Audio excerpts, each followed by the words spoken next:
Good evening. I call this meeting of Township High School District 211 Board of Education to order. May I have a roll call, please? Ms. Barron? Here.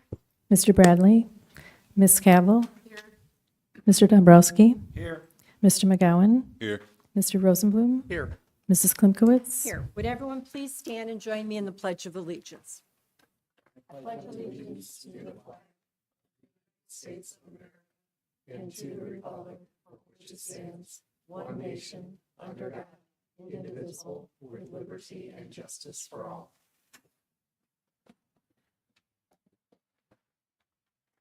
Okay.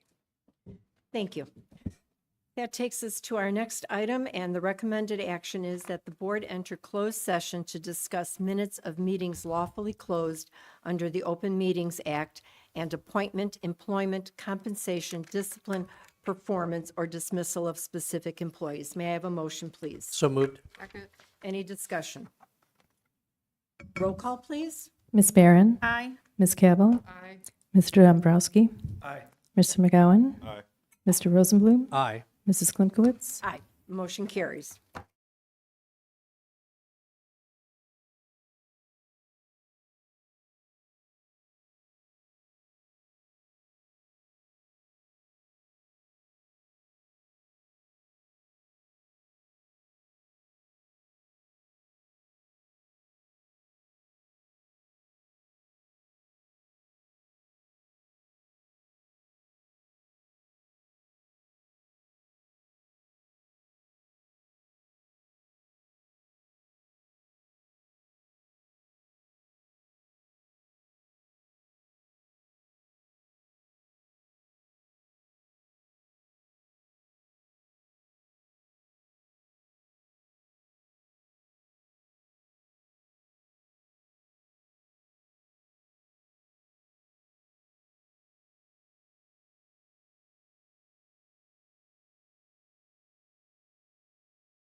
Kim, you're all set?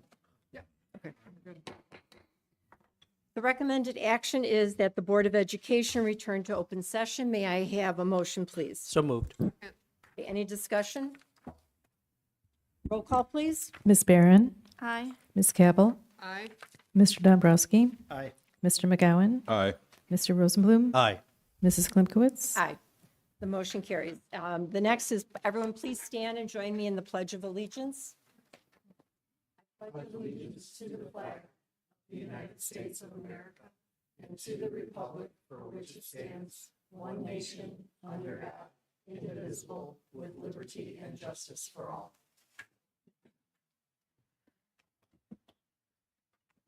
right. Before we recognize our state award winners, I would like to read our mission statement because I think that's the why of why we are here.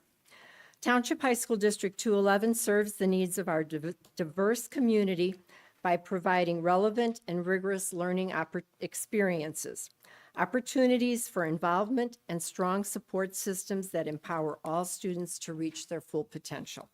Thank you. And that'll lead us right into our state award winners. Thank you. I'd like to introduce Assistant Superintendent Josh Shoemaker, who will start the recognitions of some wonderful student athletes we have here tonight. Board of Education, Dr. Small, thank you for taking time to honor some very talented athletes tonight. Tonight, you will be introduced to two of our state medalists from our fall season. Athletes, as your coach comes over to introduce you, please walk forward towards the podium, receive your award from your principal, and stand next to the podium as they speak about you. Additionally, if any family members are present tonight, please stand and be recognized as well while they talk about your athlete. Assisting with awards presentations tonight are Palatine High School Principal Tony Medina and Friend Principal Mark Langer. Our first coach and team tonight, I am honored to introduce Joe Parks from Palatine High School Boys Cross Country. Joe is a dedicated wellness teacher and driver education teacher at Palatine High School and has been a head cross country coach for 16 years. His teams have brought home 5 state trophies, including the title in 2009. In total, 18 of his athletes have earned all-state finishes, and Joe has twice been named the Illinois Cross Country Coach of the Year. Coach Parks. I just want to first thank the board and Dr. Small for the opportunity to recognize these fine young men. I'm going to introduce Alex Krieg. He's a junior at Palatine. Come on up, Alex. Alex is here with his parents, Scott and Jennifer, and his brother, Mason, who I was fortunate enough to introduce a couple times up here as well over the last few years. Alex was our top runner, not only this year, but in last year as well. This award for him is kind of a long time coming. He likely would have been up here as a freshman.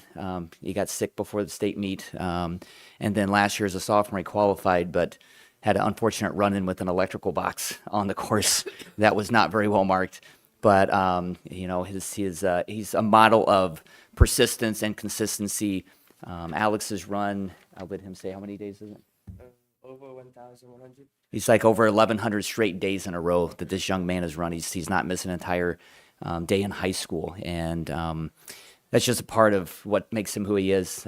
He's just a quiet, consistent leader who just shows up every day and does absolutely any and everything you ask him to do. He was the runner-up at our conference. Our conference was arguably the toughest conference this year competitive-wise. We had 4 teams contending within the top 10 in the state meet. He was a runner-up in that, helped lead us to a conference championship. He also helped lead us to a MSL West title as well this year.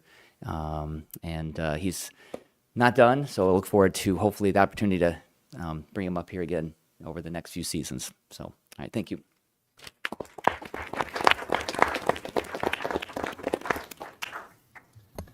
Also honored to introduce Matt Zalewski, Fremd High School Boys Cross Country. Coach Zalewski is in his 11th year of teaching and has been a member of the math department at Fremd High School for the past 5 years. In addition to coaching boys cross country, Matt is also the coach of the distance athletes for the Fremd's track team. Coach.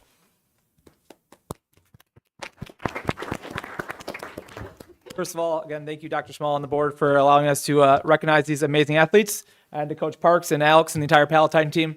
We had a lot of fun battling you guys this year.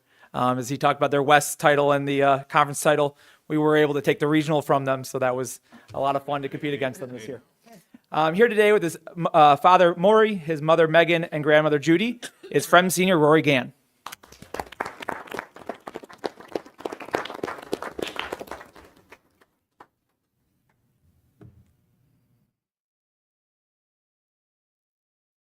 This fall, Rory finished off one of the best cross-country careers by a front runner in a very long time. As he finished 7th at the IHSA State Meet, covering the 3-mile course in an impressive 14 minutes and 21 seconds. The fastest time by a front athlete ever on the State Meet course. The second fastest is also Rory from his junior year. During his career, he was a 3-time all-conference athlete, finishing the top 5 at the conference meet 3 times. He was a 2-time regional champion, both this year and last year, helping the team win the title as well. He's a 3-time state qualifier and a 2-time all-state runner after finishing 9th last season. This man is not only a hard worker on the course, but also in the classroom, and will be continuing both his academic and athletic career next year at Dartmouth College. Rory Gann.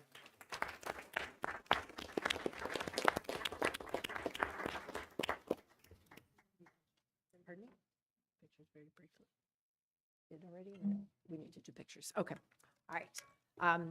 I thank you very much. I thank our student athletes for everything that you do and all the talents that you share within your school and your classroom. And thank you to the parents for all the support that you provide, because it's not easy getting the kids to different places and, providing support for not only your own student, but for all the entire teams. So I thank you very much. We are going to take a couple of pictures very briefly, and then we will continue with our business portion of the meeting.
We'll then continue with our board meeting.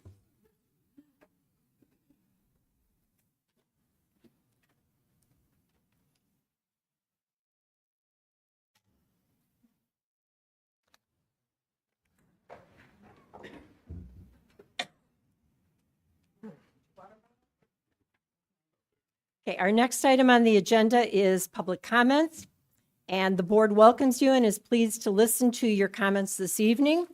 It's important that you know this is a public board meeting and not a dialogue, so the board members will not be responding to your comments or answering questions at this time. As a reminder, the board meeting is being taped and live streamed. We ask that you value the procedures and decorum of our meeting and be respectful of those at the podium so they may be heard. When I call your name, please come forward to the podium and state your name for the record. Though not required, you may state if you are a resident of the district. Please limit your comments to 3 minutes. You will receive a notification when you have 1 minute remaining. Any individual's unused time or place in order may not be deferred to another individual. If you wish a response from the superintendent, please leave your name and phone number with Mr. Teneper at the end of the board table here. All right. Our first speaker is Magda Roth, followed by Sophia Polisi. Hello, District. Sure, put the microphone a little bit closer to you. All right. Hello, honorable board members and guests. My name is Magda Rath. Yes, I am living in Palatine, so my family is going to your school. I'm a relatively recent member of this community. I have an accent. I have a tendency to speak too fast. If I do, please say like this, and I will try to slow down. Nabila Said, it is my state representative. And I heard her in a number of speeches saying that she is the generation which grew up with the active shooter drills. This is heartbreaking.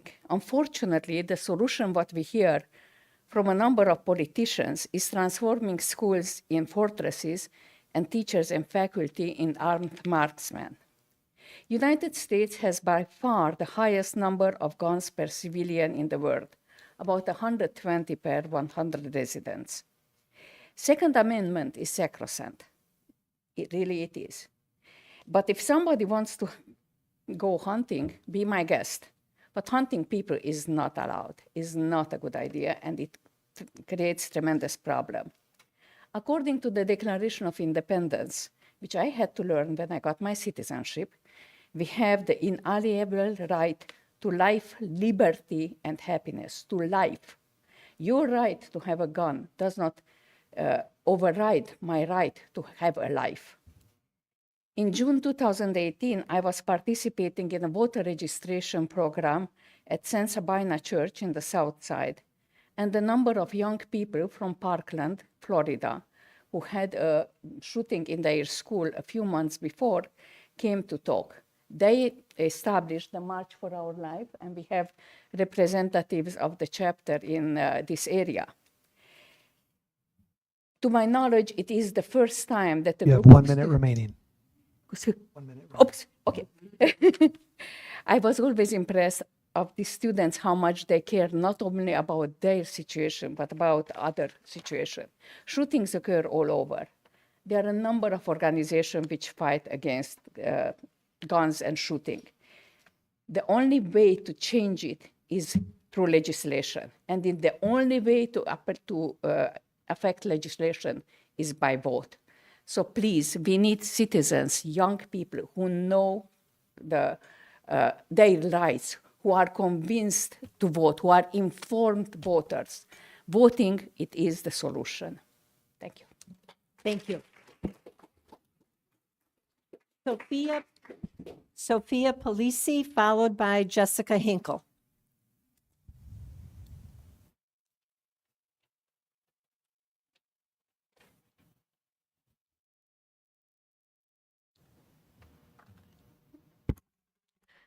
Hello, my name is Sophia Polici. You guys can hear me, right? Good. Okay. Good evening, members. Thank you for allowing me to speak tonight. My name is Sophia Polici, and I am an 8th grade student in the advanced math class M328 at Schaumburg High School. I enjoy being in M328 because it gives me the chance to dive deeper into complex math concepts and really explore how they work. It challenges me, and it feels satisfying when I finally figure out the solution to a difficult math problem or when I apply a complex concept. I always work really hard to do the best I can in class, and I'm excited about trigonometry next year, and I know that this class is a stepping stone for that. Even though I like being in M328, there are some things that have made learning harder. It's been really challenging trying to figure out the homework on days when we don't have math and there isn't a recorded lesson.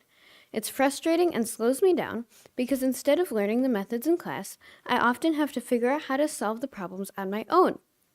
And even when we have a recorded lesson, there are only very surface level example problems. A lot of times I have to do research online about the best strategies to use or how to take on the more complicated problems in the homework because the materials I'm given aren't enough, which means that I don't always have a complete understanding of the reasoning behind the concepts. So even if I can solve the problem, I may not totally understand why it works that way. That's also important because our test questions usually go in depth about the reasoning behind the concept, which wouldn't have been covered in a brief video lesson. Without the in-depth materials, I can't apply what I've learned without direct examples. All of this is important because all of these math concepts are foundational to trigonometry and calculus. I don't want to drop this class because if I do, I won't have another math class to take at Meade and I won't be able to take trigonometry next year. But I also know that if I had more time with my teacher, I could do better in this class and be more prepared for next year. Today, I am asking for your support, not because I don't want to do the work or because I want it to be easy, but because I want to do my best. I want to be prepared for honors You have 1 minute trigonometry. remaining. Okay. I want to be prepared for honors trigonometry, and the best way to do that is to have the ability to get all the resources I need. That means being able to attend class every day that I can, being able to ask questions and go deeper into concepts. Sometimes I've felt that because I'm in an advanced class, people don't think I need as much help. But even though I can learn things quickly, it doesn't mean I don't need assistance when I'm having trouble. So today I'm asking for your assistance. Please help make more resources available for the 8th grade M328 students so we can be prepared for the future and achieve our full potential. Thank you for your time. Thank you. Jessica Hinkle, followed by Jax George.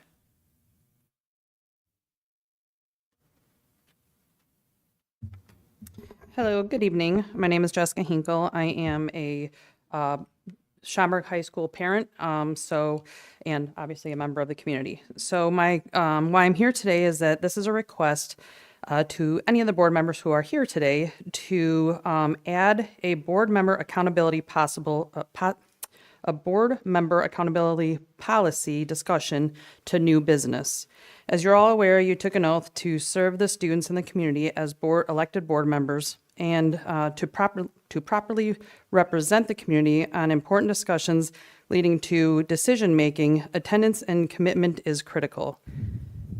We have a policy in place for our students that for attendance and tardiness. For attendance and tardiness. So as a board member, you should be held to similar expectations and really should be the examples to our students that you represent. For example, we have 3 board members whose attendance through the course of their term has been subpar. In 2023, 1 board member missed 5 of the 13 board meetings, and in 2024 missed 5 of the 18. Another board member missed 3 of the 13 board meetings in 2021, 4 of the 13 in 2022, 4 of the 13 in 2023, and 3 of the 18 in 2024. By missing these meetings combined, they did not represent their constituents when voting was taking place on things like student user fees, budget, proposed levies, superintendent selection, tax appeals, and policy revisions, which include fees and reduced pricing for food services, just to share a few. And this is just examples from open session. They have also missed votes in closed session on student and teachers facing disciplinary actions. 1 minute remaining. The third board member has had good attendance. However, they have been late to 5 of the last 18 meetings, which is almost as critical because it causes a disruption to the board agenda and is disrespectful to the other board members and administration. Their time is just as valuable as yours. I believe the board should create a policy that requires board members to uphold the commitment they signed up for, and if for some reason they cannot uphold that there should be a written policy to allow the other board members to remove them. Additionally, I believe the policy should require committee meetings to actually take attendance and have a minimum attendance requirement for the designated Board of Education members. I think the timing right now is critical since we have a new election cycle upon us. This would provide new candidates clear expectations of being a board member. Thank you. Thank you. Jax George, followed by Alan Alendi.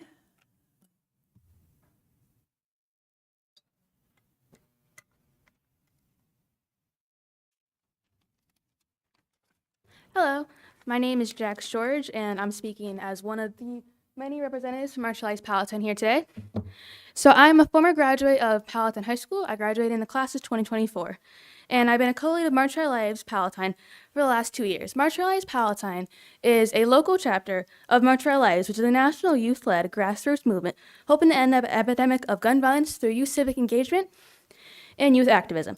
Starting Early in the spring of this year, Marshallized Palatine has been focusing on trying to increase voter education and registration around the district, reaching out to many board members and staff members of the multiple schools across the district. Some of, like the principals we saw today, such as Mr. Regina and the other principals. Today, I'm going to be talking about voter partisanship. Increasing voter registration and activism is extremely important as voting allows students and different members of the community to make the government work for us, one of the key principles of our government and the foundation of our government. However, many young adults in District 211 are disconnected from this very important process.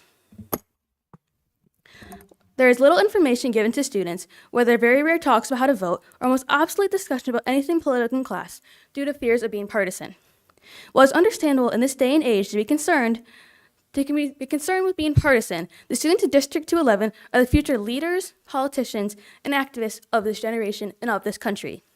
It is a grave disservice to not properly prepare our youth to be a part of the political process that dictates every aspect of not only our lives, but the lives of many generations before us and after us.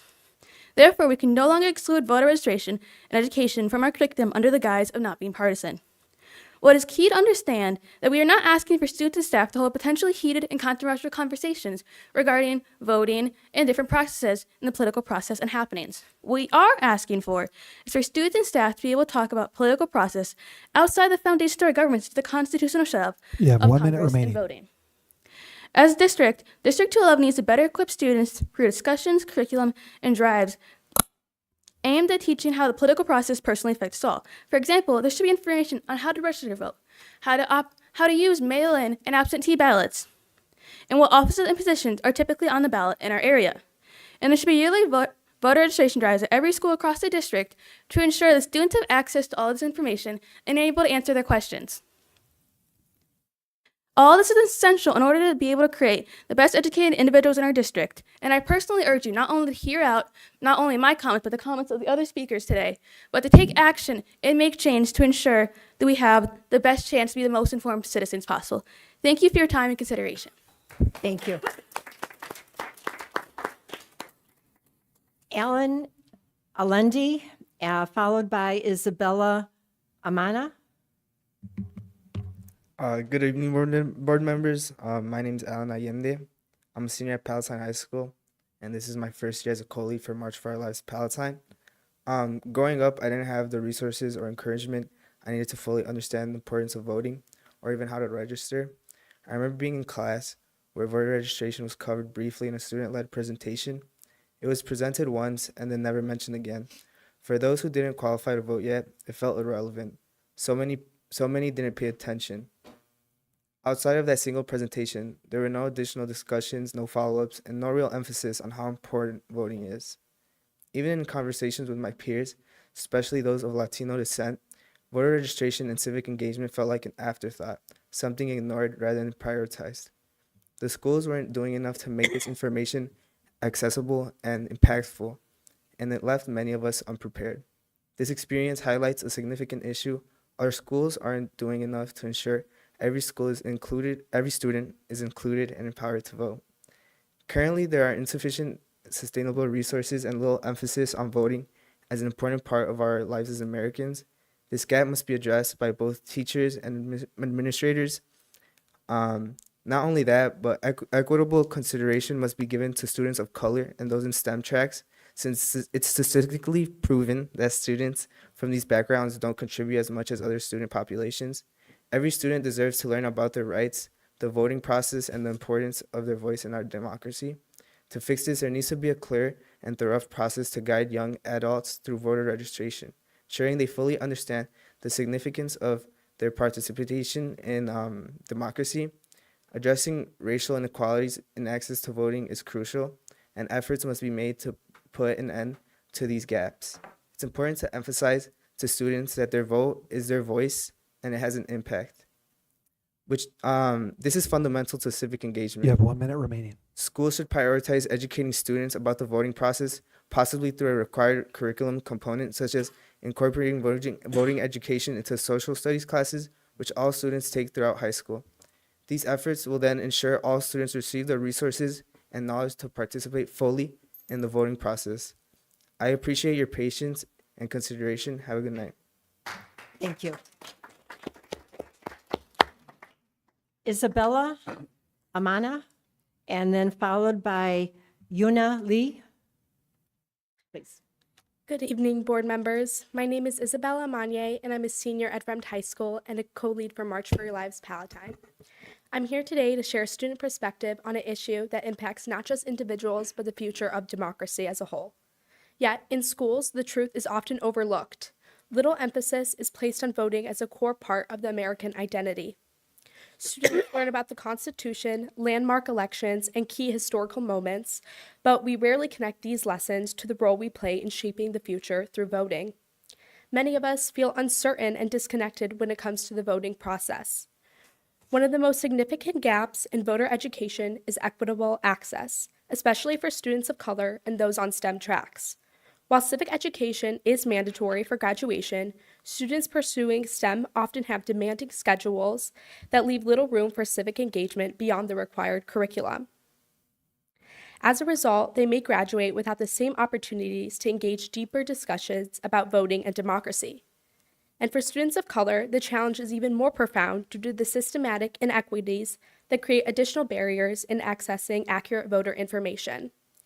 I propose that we implement a step-by-step voter registration educational initiative that's put into classes that students take for all 4 years. Each of us has unique experiences, concerns, and dreams for our community and our country as a whole. By starting with us, high school students, we can foster a culture of informed, active participation that carries on into adulthood, making our voices heard and shaping the communities we envision. Incorporating voter education into our high school experience ensures that when we turn 18, we aren't just eligible to vote, but we are empowered to do so. We can teach students how to research candidates, understand ballots, and engage in discussions about policies that affect our lives. By empowering students to participate in our democracy, we ensure that their voices and the voices of our most vulnerable communities are heard. We'll be passing out a write-up on the student perspectives. Thank you. Thank you. Isabella? Oh, I apologize. All right, then we have Yuna Liu, followed by Lee Burnett. Excuse me, Lee Bennett. Hi, my name is Junia Liu, and I'm a junior at Fremd High School, and I have been a co-lead of March for Our Lives Palatine for the past 2 years. During November of my 3rd grade year, my parents took me to the polls for the very first time. Watching them tick each box with a ballpoint pen, I realized the power our democracy grants us. Regardless of race, age, gender, or sexuality, we each have a voice which deserves to be heard, and as a collective, we have the ability to change the course of our nation's history. Later, I came to realize how vital it is to the principles of our nation that we, as students, are given the tools we need to be adequately prepared to step up and shape our world even before we enter the ballot box. To me, the purpose of education expands beyond academic prowess towards preparing students to be responsible, informed, and active members of our democracy. And it is thus District 211's responsibility to ensure that we are ready to take charge of our civic lives as adults. By establishing voter registration and voter education curriculums district-wide, we can empower young people by providing them with the skills they need, from media literacy to critical thinking, for success in a democratic society. Through this instruction, we can prove to students that their values truly matter. And in an age where youth voter turnout is at severe risk of decrease, especially in marginalized communities, voter education has become critical to generating an equitable space in which every voice may be equally and accurately represented. Voting is the most direct way one may mold public policy and shape the political landscape of our nation, and access to such a curriculum will equip students with the tools to participate in this process and enhance their dedication to civic duty, thereby ensuring an electorate prepared to carry out the needs of our nation. The previous denials to recognize voter registration by school administrators have been a denial of American democracy. I truly believe establishing a voter registration education curriculum in a district initiative would positively and immensely impact the educational experience for every student at a D211 school. By preparing students to be engaged and empowered citizens, we not only further the quality of their education, but also ensure the vitality and continuity of the civic process. Providing students with the resources and skill sets they need to shape the world, we forge a bright and hopeful future for our nation. After all, education is not simply classrooms filled with facts and questions, but a hand-molding and engaged electorate prepared to answer the call of democracy. Thank you for your time this evening. Thank you. Lee Bennett, followed by Wendy Crosley.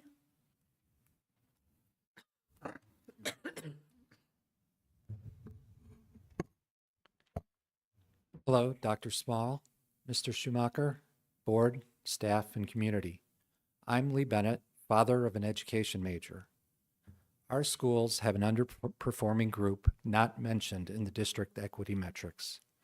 This group may not be a minority of the entering freshman class, but they end up being a minority of the graduates. I'm speaking of boys. Author Richard Reeves of Boys and Men, Why the Modern Male is Struggling, Why It Matters, and What to Do About It, indicts our country and its educational system in particular of failing to prepare our boys for a world where women are empowered. The book makes the case that changes over recent decades have improved women's lives, but not men's.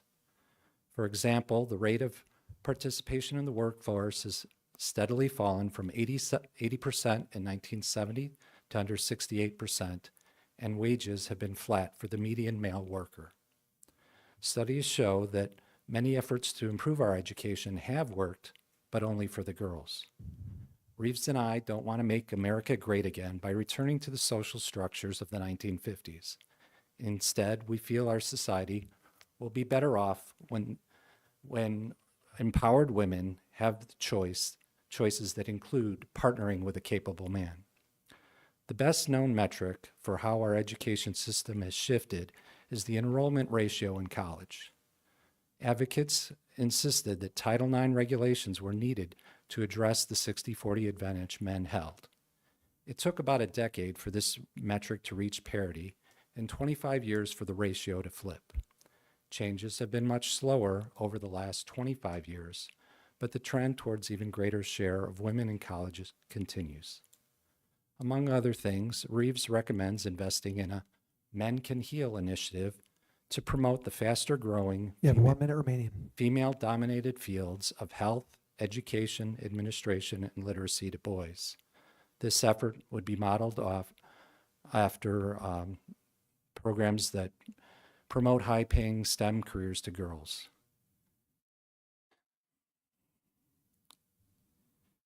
To Reeves' recommendations, I add my own. Stop limiting competitive sports for boys due to the lower interest of the girls. The notion that males are more interested in competitive sports is not a misogynistic assumption. It's a well established by lots of data, including our district's own, which I presented in October. Since this is a domain that attracts more male interest, it provides additional opportunity for male teachers to be a role model for our boys. Additional opportunities to participate in sports might not solve much of the problems in educating boys, but it would be a symbolic step in a needed direction. Your speaking time is ended. Please finish your statement. As was the case 50 years ago, we need to address the needs of the underrepresented sex in our schools. Please note that a different sex is now underrepresented in our education system. Okay. Thank you. Thank you. All right. Wendy Crosley.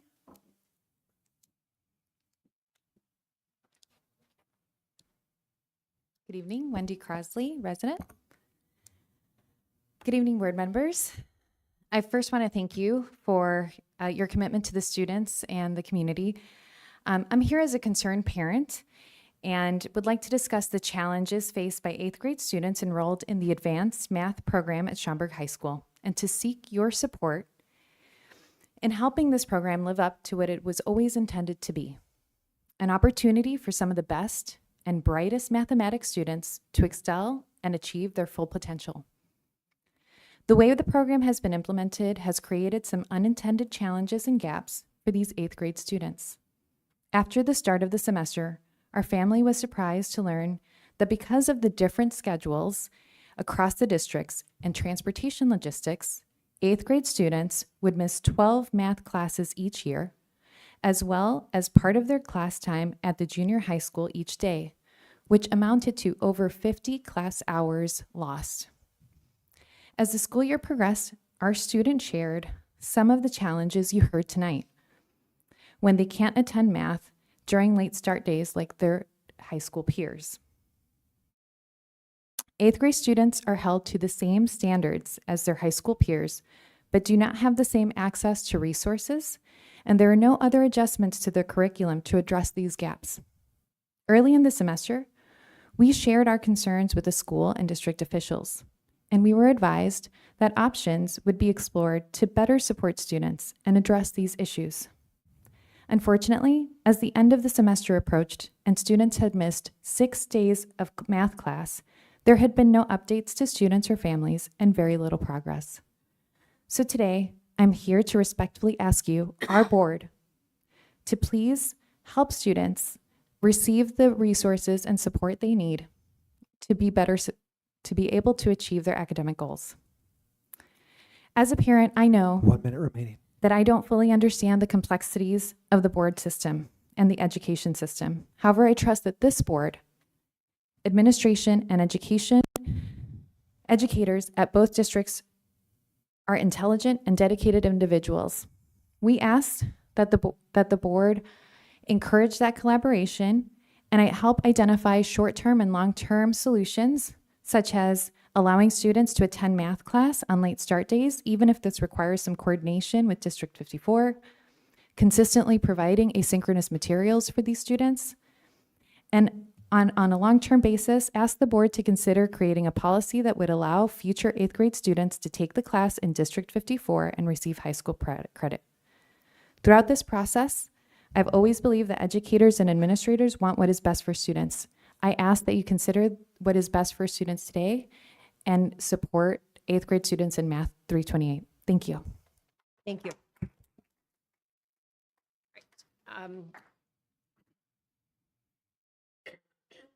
I thank all of our speakers this evening, and I would really like to thank our students for sharing your insights on the importance of voting. I think that that's really important. And I think if I heard you correctly, you have some suggestions. So if you do have suggestions, I'd like you to forward them on to Mr. Teneper, which can then be shared with the board and Dr. Small, and then taking it back to the schools. So I thank you again for that. That concludes our public comments. Our next item of business is going to be the public hearing on the proposed 2024 tax levy. So if you want to give Mr. Teneper your information, that's great. You could do that now. If you want to stay for the rest of the meeting, we could do that. All right. All right. Then that takes us to our public hearing on the proposed 2024 tax levy. There's going to be two motions. We'll open it up for the hearing, and then we will close the hearing. The first recommended motion is that in accordance with Section 5/17-1.3 of the Illinois School Code, cash balances are reported in item 7.C of tonight's meeting agenda, and the public hearing on the proposed 2024 tax levy of Township High School District 211 is now open. May I have a motion, please? So moved. Second. Okay, any discussion? All right, and it's a voice vote. Those in favor of opening up the meeting, please signify by saying aye. Aye. Opposed? Okay, the motion carries. So the public hearing is now open. I do have one speaker, and Jessica Hinkle. So if you'd like to come up to the podium. And we'll follow the same rules in regards to the public comments. I only have one person signed up, so if we can do for 5 minutes for speaking if you need to. Okay, thank you. My name is Jessica Hinkle still, and I'm still a member of the community. So as per this District 211 Board Policy DCA operating fund balance, the Board of Education should target an operating fund balance excluding non-expendable fund balance of approximately 33% of next year's budget's expenditures, representing about 4 months of operations. Over the past several years, the budget has been presented supposedly as a planned deficit budget to decrease excessive reserves. However, each of those years resulted in significant surpluses. Why is this happening? It is clear to me that the budget is not accurate, and as a result, the taxpayers are getting squeezed for no reason. I know there are a lot of people out there that say they're okay with paying higher taxes because our children's education is worth it. However, when the money that is collected from higher taxes is not used for the students and just put into investment funds, how is this actually helping the students? Quite honestly, I think it's having an opposite effect for many community members. Many board members ran on the topic of equity. When you tax a community excessively to the point that the middle and lower class income families cannot afford to live in the district, who are you actually serving? Unless the administration can explain where the $58 million that is unassigned in the current fund balance is actually going to be used, you as board members, the advocates of the community, should be voting no to the proposed tax increase. If you vote yes, it is a clear indication that you either don't understand how budgets work, you don't represent the community, or you're trying to create a community of just upper class people. Thank you. Thank you. I do not have anyone else signed up to speak in regards to the public hearing. All right, so then that way, the next will be a motion to close the public hearing. The recommended action is that the public hearing on the proposed 2024 tax levy of Township High School District 211 is now closed. May I have a motion, please? So moved. Second. Any discussion? Okay, again, that'll be a voice vote, so those in favor, please signify by saying aye. Aye. Opposed? Okay, the motion carries. So the public hearing is now closed. That will take us to our presentation, and we have a presentation on the strategic plan update, excellence of staff. Madam President, can we take a quick break? I beg your pardon? Can we take a quick break? All right, well, Just really quick. okay, yes.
All right, now for our presentation, Dr. Small. Tonight, Director of Human Resources, Dr. Britton, as well as Assistant Superintendent, Mr. Teneper, are going to present a strategic plan update regarding our 2,000 employees in District 211. Good evening.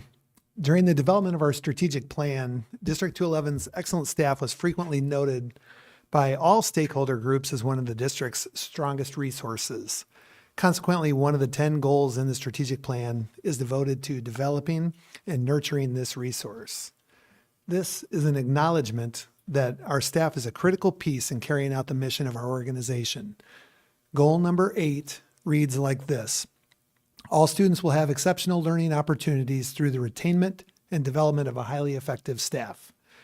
Obviously, there are other important ingredients to creating great educational experiences for our students, but our caring and dedicated staff are the foundation of these experiences.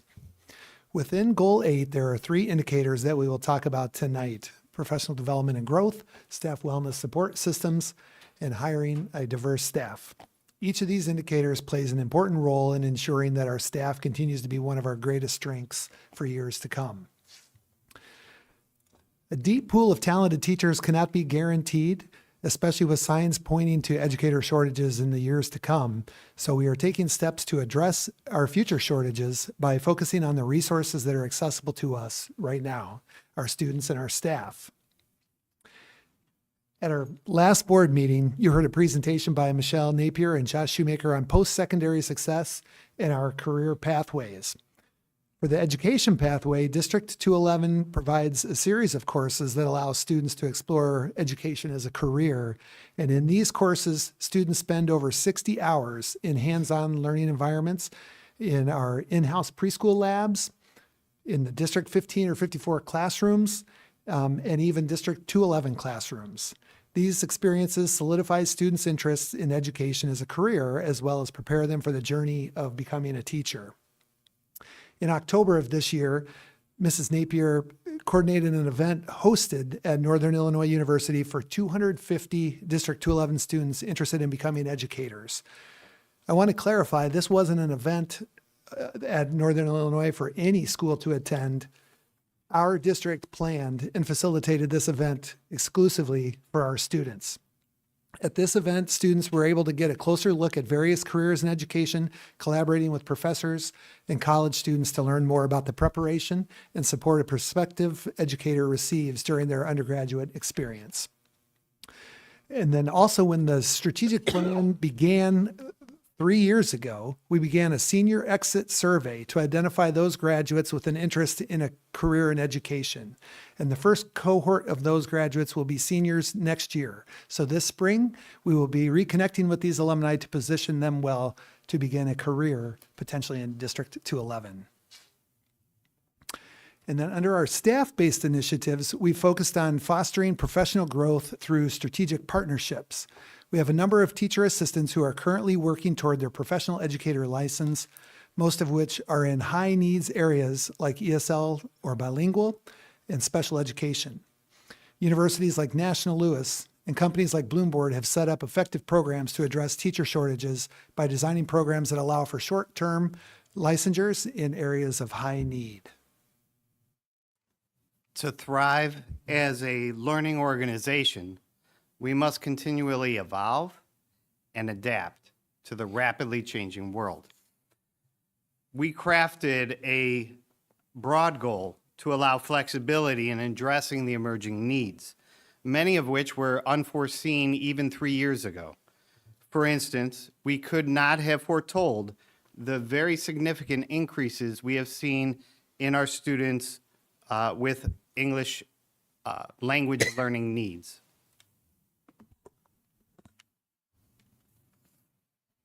To address the needs of our growing student population and the adjustments we've had to make to our instructional programming, we recognize the importance of providing additional professional development for our teachers to better support these students. In the second semester last year, we began the planning of launching a program designed to enhance teacher skills and knowledge in instructing bilingual students. This initiative also offers an opportunity for educators to earn ISBE recognized state endorsements as bilingual and ESL educators through the Illinois Resource Center in partnership with National Louis University. This year, 31 of our teachers have begun the courses to meet the requirements for bilingual or ESL endorsement. We have a range of teachers, from first-year teachers to 20-year plus veterans, who recognize the value of developing instructional strategies to meet the needs of students whose primary and sometimes only language is not English. In 1994, I began my career as a teacher. Back then, floppy disks, speedy dial-up internet, and the early days of this thing called World Wide Web were cutting edge. And a small startup began selling books from Jeff Bezos's garage. Just as technology has rapidly evolved, so too must educators. To address the ever-changing needs of students, we can't just rely solely on what we learned at the start of our careers. Today's challenges and opportunities are entirely new, requiring us to stay equipped to guide our students. Professional development isn't optional. It's essential to prepare students for an unpredictable but exciting future. This semester, our technology department chairs have provided professional development to teachers and school leaders on leveraging artificial intelligence to enhance teaching and learning. And in the second week of January, we'll extend this training to all schools, helping support staff harness AI's potential to improve efficiency. Now, let me share a minor example of how this could apply. Fresh off of my AI training, I was having a conversation with a principal's administrative assistant who was once again sharing that she was repeatedly asked questions about our tuition reimbursement process from our teachers. We concluded, what we need to do is develop a guide so we can just hand it to students or to teachers that will walk them through the process. So I uploaded our teacher's contract into ChatGPT and provided a prompt for it to read the contract and provide guidance on what teachers need to do to qualify for tuition reimbursement. It gave me something. I said, give me a little more detail. And then it generated a categorized document like this one in front of you. So the principal administrative assistant and I went through it, the output, we made some changes, and in a few moments we were done. What would have taken well over an hour took about 15 minutes. As you heard from Dr. Britton, professional development can play an important role in the ongoing development of our staff. Indicator 8.3, which we're moving into now, aims to support employees by focusing on the wellness and support systems that we provide for our staff. Workplace Solutions is our employee assistance provider. They provide a range of services, including those listed on this slide. Through the efforts of our Director of Benefits, Helen Miller, and members of the Wellness Committee, which is comprised of representatives from each school, we have been promoting the different ways that employees can capitalize on EAP's resources. After an informational meeting at one school, 3 employees contacted Workplace Solutions for help with elder care solutions. And while an employee at another school contacted Workplace Solutions for assistance in their role as executor of a family member's will. The Wellness Committee is also an important resource for supporting the physical and mental health of our faculty. These committee members are responsible for informing our staff of the various resources we provide, such as Workplace Solutions and other wellness resources. They are also instrumental in coordinating our health and wellness screenings connected to our insurance. In their buildings, they also lead various healthy lifestyle initiatives like exercise or fitness challenges, and they have created care packages for staff members. They've organized therapy dog visits, and they have created mindfulness rooms.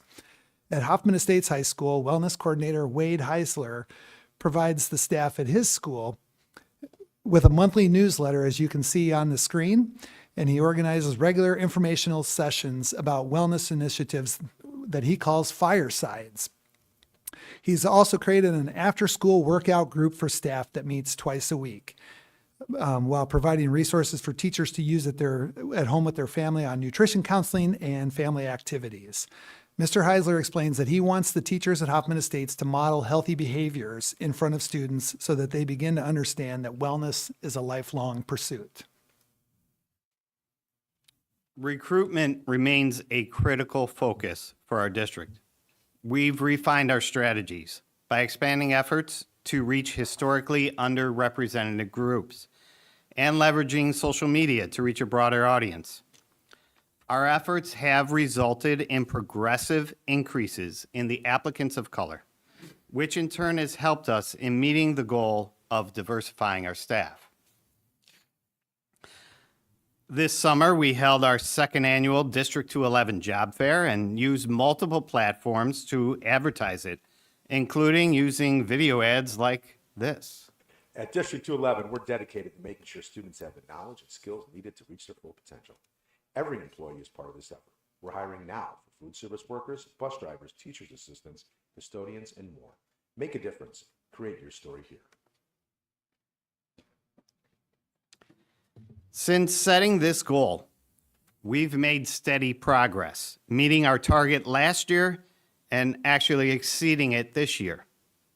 A more diverse applicant pool increases the likelihood of hiring educators from varied backgrounds, enhancing staff representation to better reflect our student population.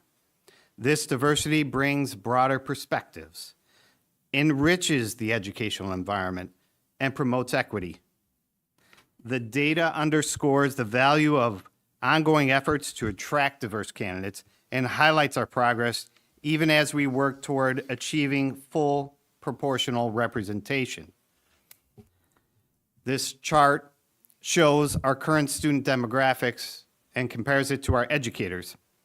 It is obvious that there are significant differences. Our student body continues to change, but we are also making significant inroads with our staff. This chart compares our new hires over the past 3 school years and compares it to our student body, showing that our hires now better reflect our students. It highlights our initiatives, including creating a hiring toolkit to support candidate screening and interviews and fostering professional development focused on equity and diversity. Among these hires is Jenny Hong, a former engineer with a Purdue degree in engineering and 2 master's degrees in engineering, one from Santa Clara University and the other from Northwestern. She now teaches applied tech and math while finishing up an EL endorsement. Fluent in Mandarin, she brings unique expertise and perspective to her classroom. Also included in our new hires is Alejandro Mercado, a Spanish-speaking wellness teacher. Overcoming challenges similar to those faced by our students, as a competitive boxer, she literally and figuratively fought through to a path in education. Her video interview revealed qualities far beyond what a transcript or resume could show. Take a listen. If you can build those relationships with all your students, you could have a life-lasting impact on them. I know that's kind of what happened to me in my school, and that's what influenced me to make the decision to come back and be an educator.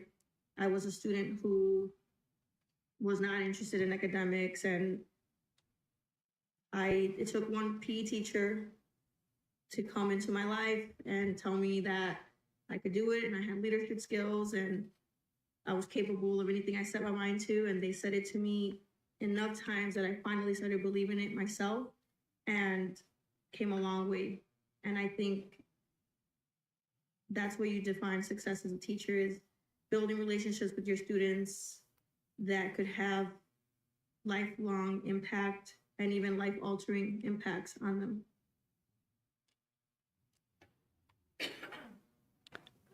This chart, downloaded from our school report card data and a little difficult to see in this presentation, but it illustrates the demographics of our teachers over the past 10 years.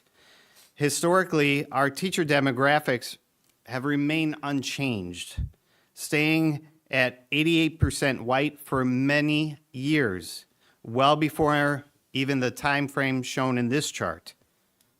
However, since establishing a specific goal to address this, we've seen progress. Over the last 3 years, our teacher diversity has increased by 1% each year. While this may seem like a small shift, with nearly 1,000 licensed educators and an annual hiring rate between 20 and 50 individuals, this change takes time. The progress, though gradual, is measurable and significant, and it's meaningful. Jenny or Alejandra may very well be that one teacher that our students will talk about, that they saw themselves in and inspired them to be an educator themselves. As with anything, the things that you prioritize have the best chance of coming to fruition. And we've been very intentional in our approach to staff wellness, to professional development, and to hiring, and the results support that. Thank you for your time listening to our presentation, and we will now take time for questions. Thank you very much. I'll start with Ms. Barron. Thank you so much for your presentation tonight and being here with us. I really appreciated all the information that you shared. No questions, but just as always, I love to hear from our students. I love to hear like all the experiences that they have, and like that powerful impact that teachers can have just connecting with their students, and the representation that we're increasing and our students can see themselves in. I know that I wouldn't be here today without those impactful teachers that I had in District 211 while I was many years ago. So thank you so much. Thank you. Mr. Rosenblum? Thank you very much for the presentation. As you know, as an HR professional myself, I'm very pleased with the additional efforts that we're doing as a school district to encourage our students to become educators. My daughter is now an educator in District 15, and she was inspired to become an educator from one of her teachers at Schaumburg High School, who made a difference to her, and she wanted to emulate that and give back the way that he did to her. And now she has aspirations well beyond teaching, but certainly still in the education world. So I know how important that is, and it was great to hear that student, that I think former student who had that teacher, that inspiration within our district as well during her video interview. So that's really what it's about. Our educators doing good, building relationships with the students, and it's great to hear many of the things that you're already working on and having success with. So thank you very much. Thank you. Ms. Cavill?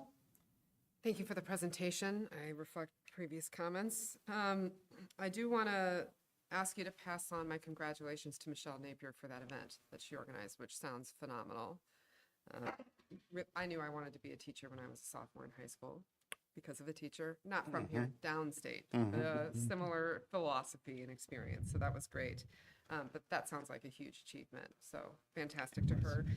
I do have a clarifying question, and it is about the comments you made regarding the use of ChatGPT, which, you know, that's an example of what it's good at doing. So that's great.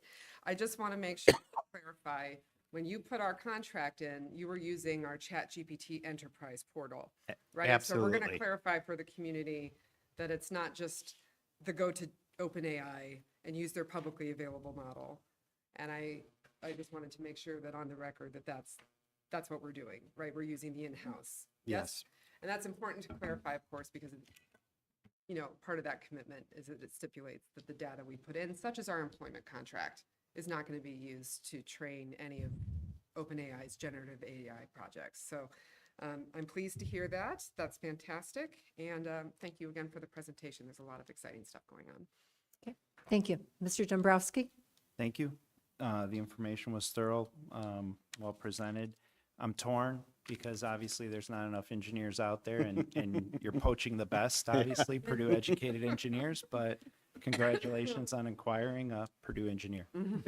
There's still time for a career change. Mr. McGowan? Absolutely. Thank you for the presentation. I guess for our guests that are here, I just kind of put everything in context. I ran on the platform of equity, so this was something I was very passionate about from day one. When I first got to the board, we sat down and we found the district had 3 big ways we could impact change in the district. And that was hiring more teachers of color, which is the representation, diversifying our curriculum, and development for our staff, our existing staff. And I want to commend the district for doing those 3 things. Here it is 3 years later, and we've seen small changes in my opinion, but I would equate that the teacher part of it, I would equate to everyone's fishing for teachers now. So I think if that weren't the case, if we didn't have a shortage, I think those percentages would be even higher right now, given all the work that we put in. So I just want to congratulate this district and let our community members know that there are other districts that aren't even having this conversation. There are other districts who are still in denial, like, hey, we don't have these issues. Our student population is extremely happy and everyone's succeeding. That's not the conversation we've had. That's not the tone that this administration, Dr. Swan, has taken. I'm grateful to see the work, and I'm grateful to see what it looks like in another 4 years. So thank you. Okay. I thank you very much for the presentation. I'm glad that we are making progress and we're moving along. That's commendable to your departments. And I would really like to commend all of our staff. Please let them know how valued they are and what they're doing for our students, because I know we are demanding a lot of them, and that's important. One of the things that I'm very pleased about is the mental health, the well-being aspect, the social emotional, because that's really vital that our staff has that, and then they can demonstrate that to the students. And that's also vital for our administrators here, because you deal with an awful lot, and to our principals, because they deal with more than just students, they deal with the staff and they deal with parents. And you do need that, ability to have some downtime and being able to understand the importance of social emotional wellness. So I thank you very much. Unless there's any other questions, then we thank you. Thank you. And have a good evening.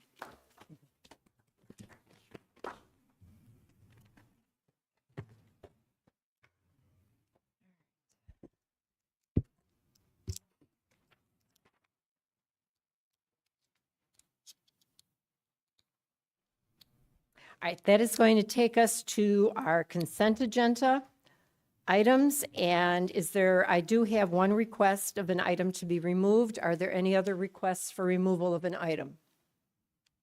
Okay, then we're going to end up with 2 motions. The first motion is, a recommended action is that the consent agenda be approved as presented with the removal of item number G, resolutions authorizing intervention in proceedings before the State Property Tax Appeal Board. May I have a motion, please? So moved. Second. Any discussion there? Okay, roll call, please. Ms. Barron? Aye. Ms. Cabell? Aye. Mr. Dombrowski? Aye. Mr. McGowan? Mr. Rosenblum? Aye. Mrs. Klimkowitz? Aye.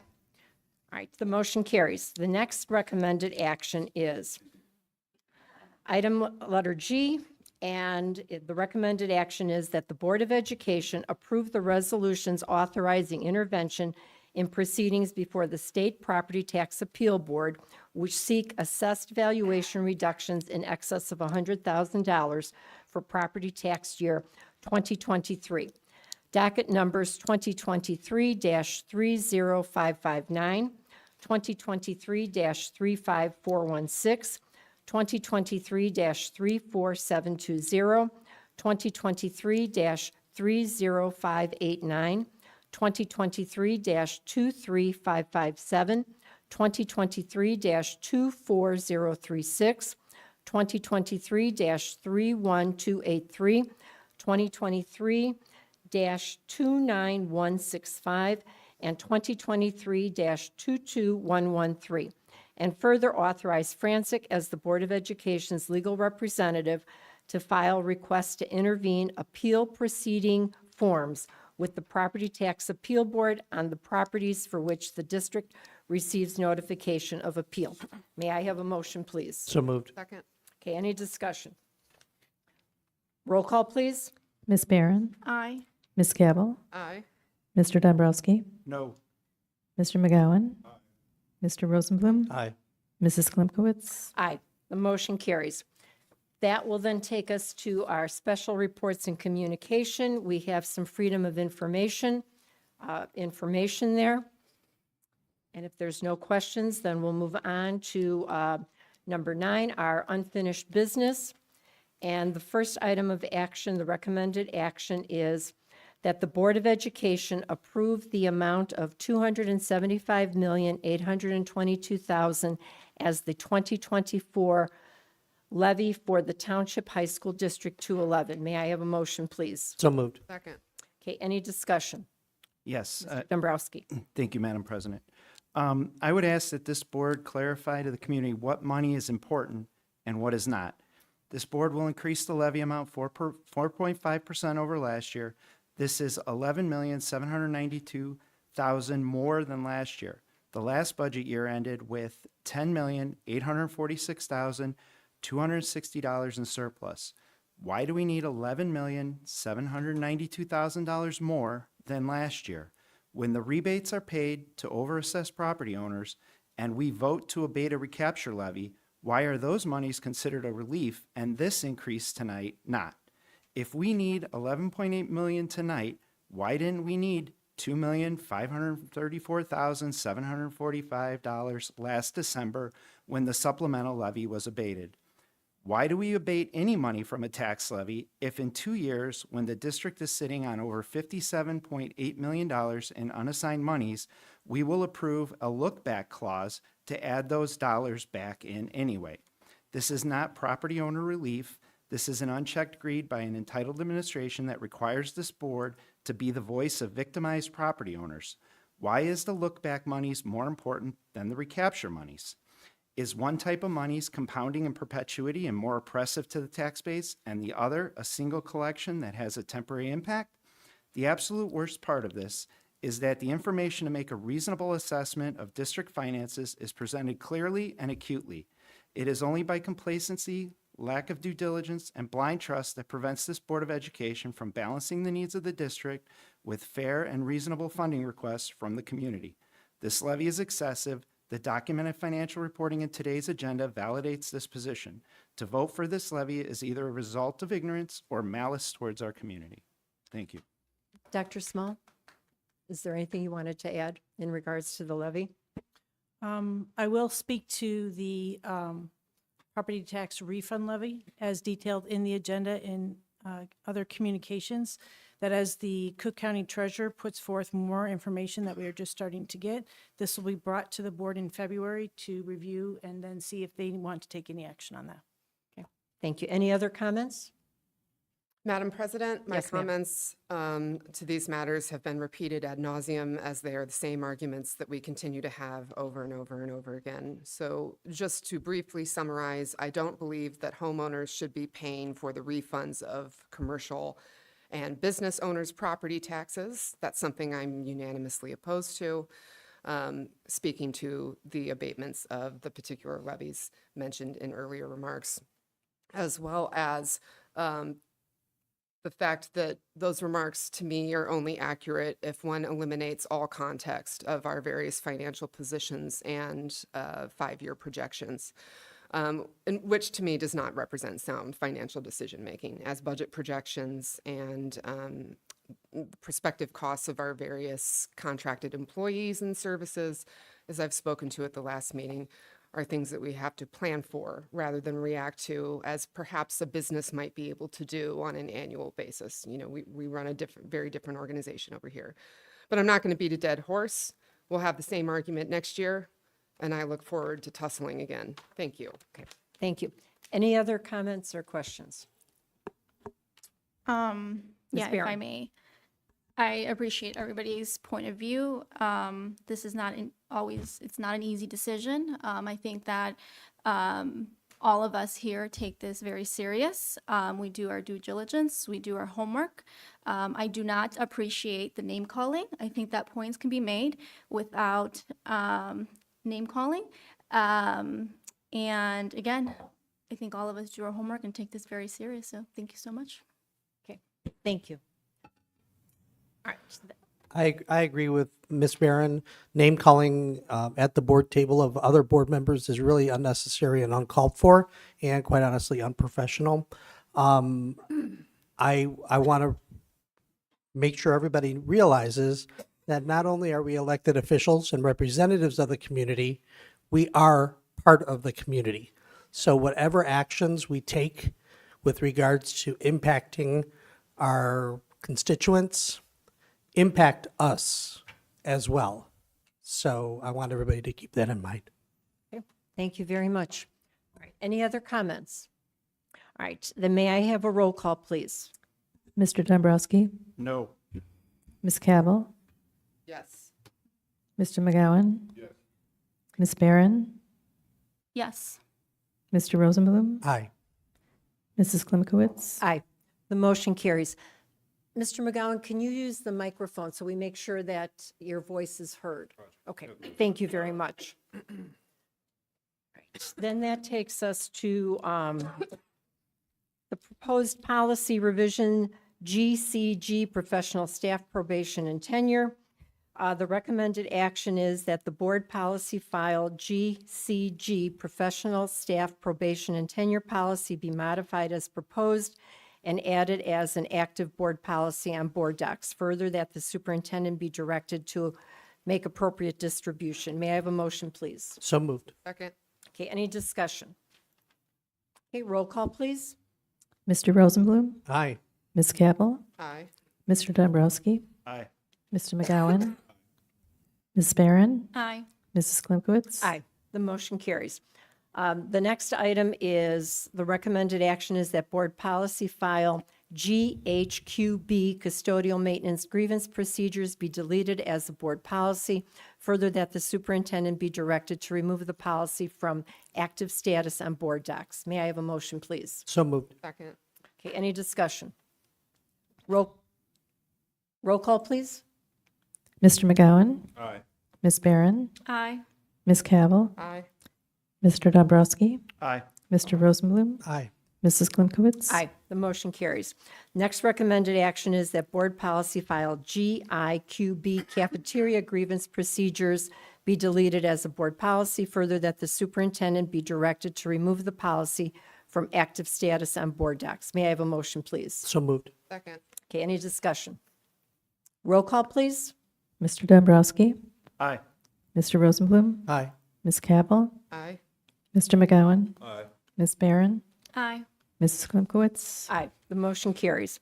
Next items are under new business. The recommended action is that the Board of Education acknowledges receipt of the June 30th, 2024 Annual Comprehensive Financial Report, which includes the financial statements as prepared by Township High School District 211 and audited by Baker Tilly US LLP, certified public accountants. May I have a motion, please? So moved. Second. Okay, any discussion? Dr. Small.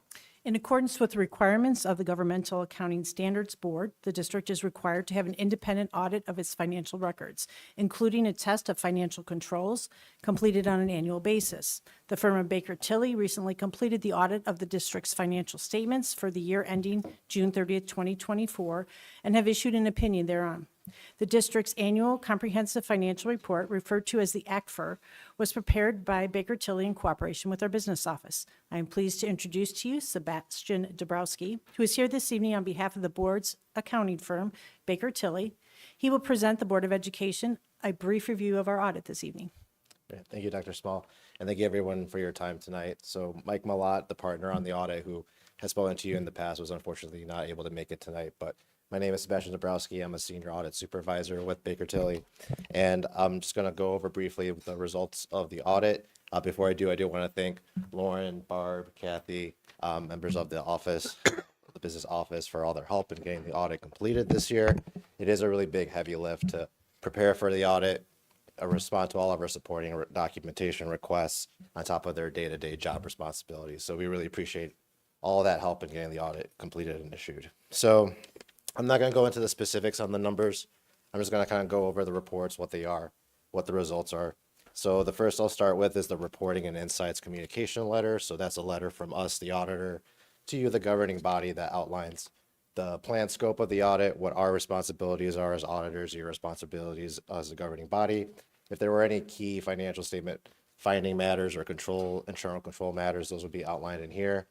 We do walkthroughs over your internal control processes. So we look at your significant transaction cycles to determine if there's any operational risks that we want to apply additional procedures to. We're happy to report that we did not have any recommendations to your internal controls at this time. They're operating appropriately right now. Outside of that, there's also some communications in here on future accounting updates. There are no new standard implementations for fiscal year 2024. So great news there. Makes it a quiet year there. And then I also just want to remind you that we do report to you as the governing board. We are engaged by you. So if you have any questions or any concerns, we want to be a resource for you. So we look forward to hearing from you, and please don't hesitate to reach out. So the bulk of the audit was on the annual comprehensive financial report. It's got the full picture of the district's financial position for the year. At the beginning is the transmittal letter and the management's discussion and analysis letter. I highly recommend reading through those. Quick overview of what went on during the year in a narrative format with comparison to the prior year. The opinion is at the front near the basic financial statements. It's a 4-page opinion. It's an unqualified or unmodified opinion, which is the highest level of assurance that we can provide over your financial information. That's unchanged from the prior year, so anyone can pick up your financials and rely on the information within. Further on, you've got detailed notes to your financial statements. You've got budgetary to actual comparison schedules in the back and statistical information that gives you 10 years of long-term trend data, both financial and demographic. Outside of that, we've got some more financial information that gets prepared in the annual financial report that gets submitted to the state board. It's pretty much the same as the annual comprehensive financial report information. On top of that, it's got some statutory compliance matters that we look into. It gets presented into a standardized form that gets submitted to the state and put into its repository. No findings there. A clean opinion on your AFR. There is page 4 in the AFR that's got your financial profile score. So the district had recognition status, which is the highest benchmark that the state awards, and also 4 out of 4 maximum points on the financial profile score. So those 2 reports will cover your financial position. We do an audit on your federal funding.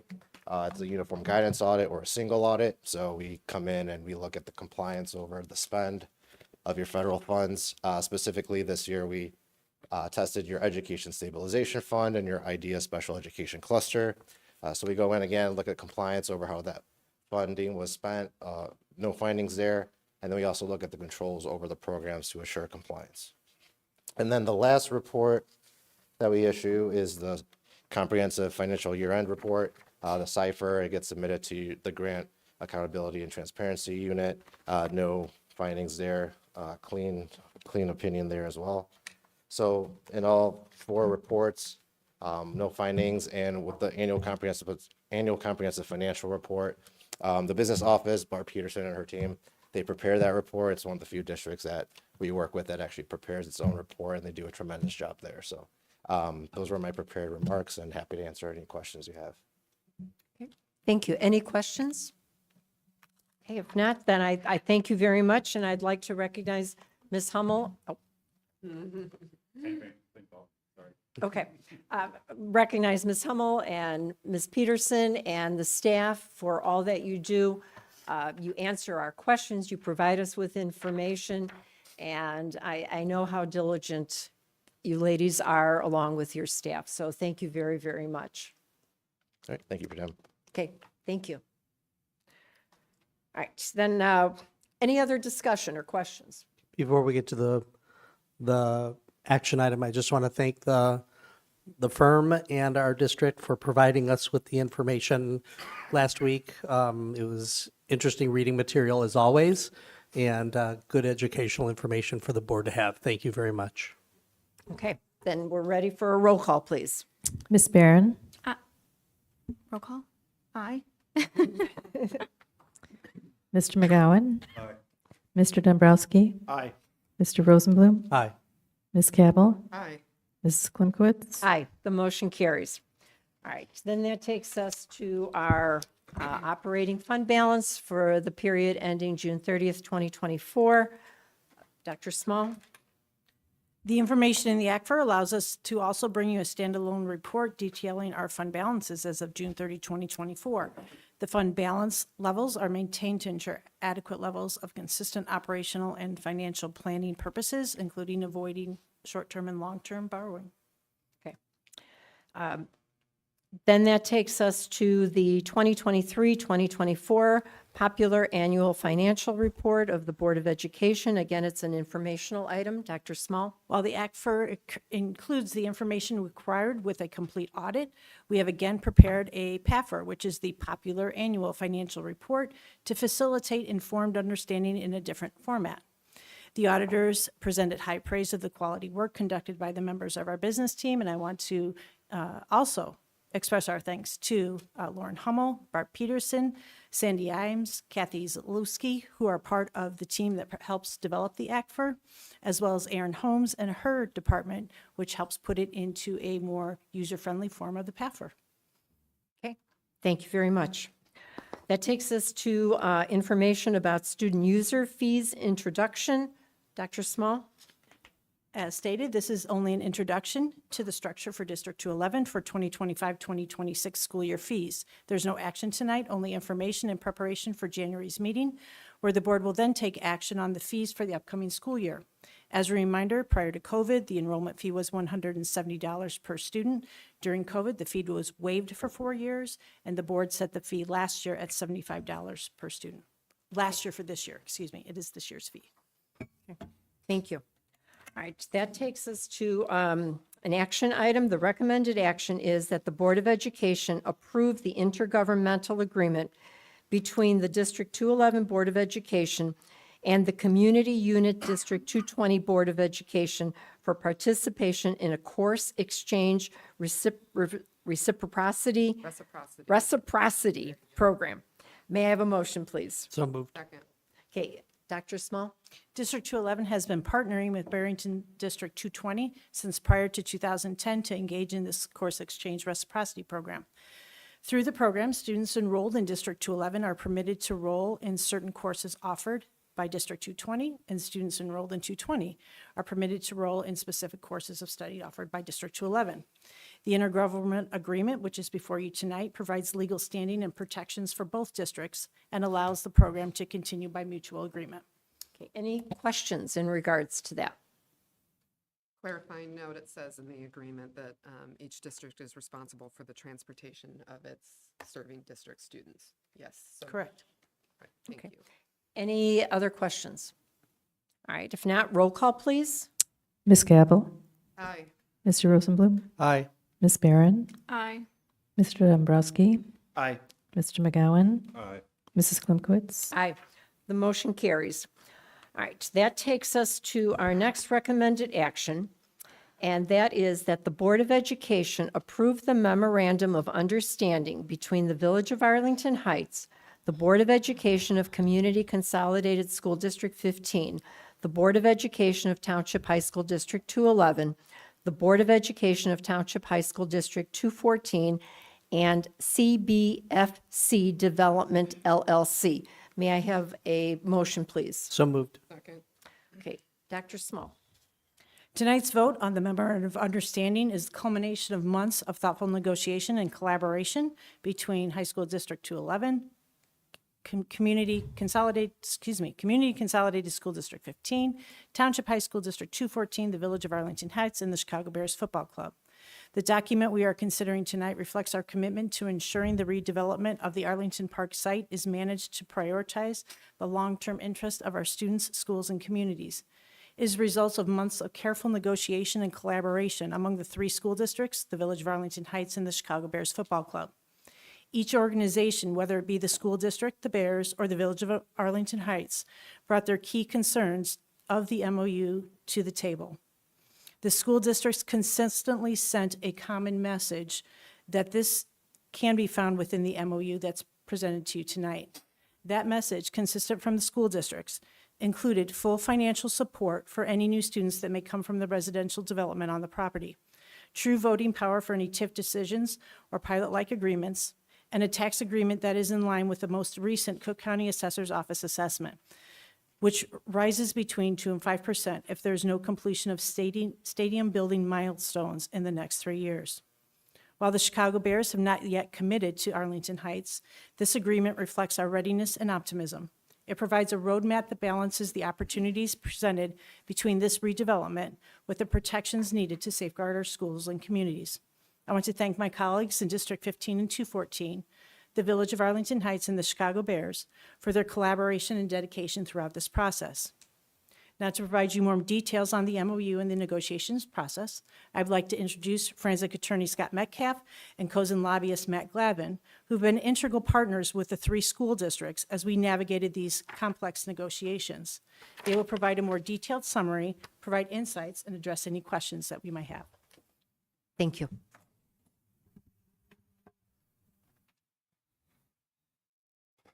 Good evening. I'm Scott Metcalf. I'm a partner at Forensic PC, and I have been working on the former Arlington Park Racecourse property for just over 2 years now.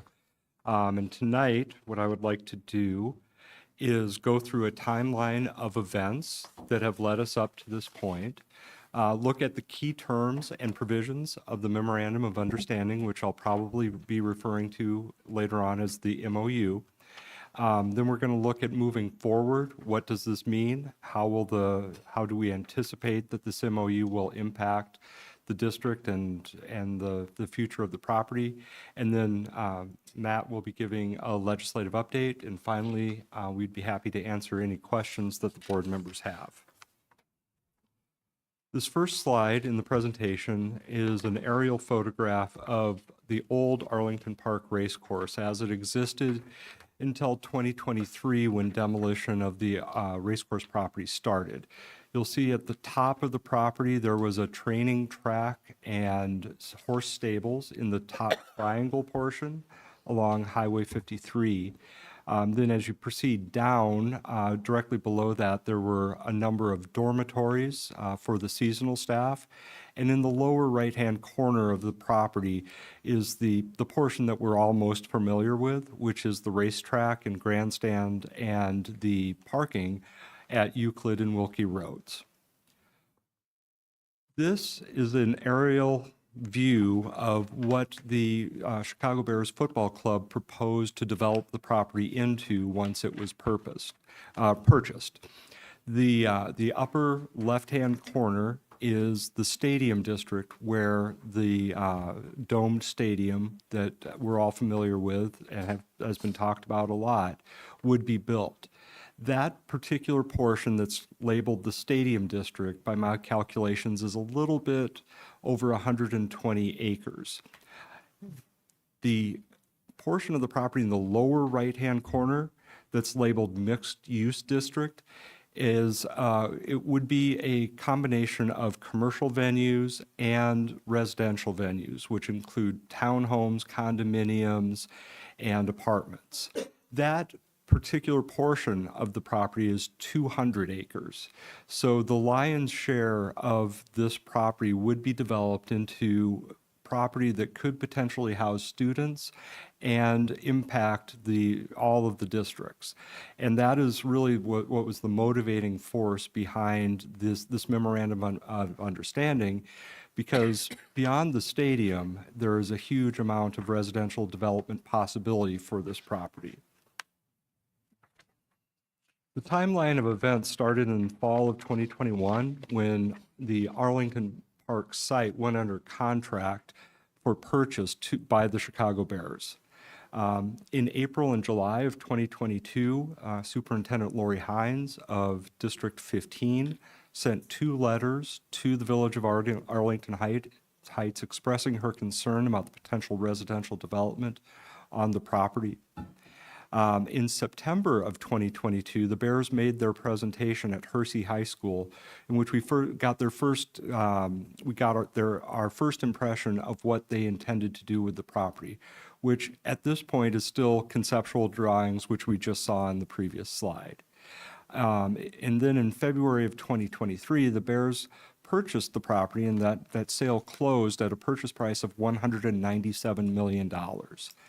And in April of 18th of 2023, the Chicago Bears, Village of Arlington Heights, and representatives of Districts 15, 211, and 214 met at District 15. I remember that day well because I believe it was Kevin Warren's first day on the job. And so we were greeting him at the door, so to speak. It was then not until August 3rd of 2023 that the Village of Arlington Heights circulated the first draft version of this MOU that you're being presented with tonight. And we've been working on it almost continuously since August of 2023. In November of 2023, the districts met with the Village of Arlington Heights officials to discuss what we would like to see changed in the memorandum of understanding and how this would play into a number of other things that were going on at the time. In January of 2024, the superintendents had the honor of meeting with Kevin Warren and upper-level executives of the Chicago Bears at Hallis Hall. We met again with them at the end of January at the District 214 offices. And then there was a subsequent meeting on October 7th of 2024 where we came to an agreement on this near final draft of the Memorandum of Understanding that's before you tonight. Now, the Memorandum of Understanding is a 13-page document that starts out with some contractual language at the beginning. Section 1 is the recitals, and the recitals basically just tell you what the position of the parties are, who they are, and what their expectations are going into the agreement. Section 2 of the Memorandum of Understanding is just a statement of cooperation, basically expressing the intent of the parties to cooperate in good faith as they go through the process of implementing this agreement. Section 3 is the purpose and impact of the Memorandum of Understanding. The key point here is that if the stadium is not developed in the Village of Arlington Heights, then the Memorandum of Understanding becomes null and void. The key provision really for the school districts begins with Section 4, which is residential development. The Memorandum of Understanding, which I promise I'll try to start referring to as the MOU for the sake of time, includes a formula for addressing the full per pupil cost of new students that come from the development. That formula takes the operating expenses per pupil of the district for the preceding year, multiplies it by the number of students that are living within the residential developments on the property, and then subtracts out project-related revenues from the property itself. So that would be the property taxes that are already being paid by the residents, plus any additional monies that are coming from the Village of Arlington Heights or the Chicago Bears to compensate the district. And once you subtract the money the school districts are already getting from the operating expenses per pupil times the number of new students, then you get the amount of the operating costs that either the village or the Chicago Bears would have to contribute to the school districts in order to make them whole. Now, the second component of Section 4 is a special provision dealing with the capital costs because of the size of this development and the fact that it is as yet undefined, there is a reasonable possibility that it could generate enough students that especially District 214 and District 15 would have to build additional classroom space to accommodate all of those students. And so what Section 4 also addresses is these capital costs. And it binds the parties to negotiate in good faith to find a source of money to address those capital costs. Then we get into the financing mechanisms for the redevelopment of the property itself. Section 5A addresses tax increment financing.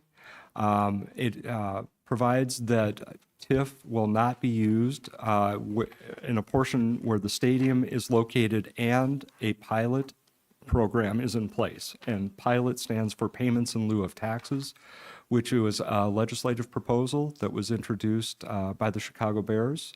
And we'll discuss that a little bit more in detail in a second. But basically, this prohibits the use of TIF and pilot on the same property at the same time. For any TIF district where a stadium is located, the school districts are given additional powers with the Joint Review Board, which is a grouping of taxing agencies that are going to be impacted by a TIF district.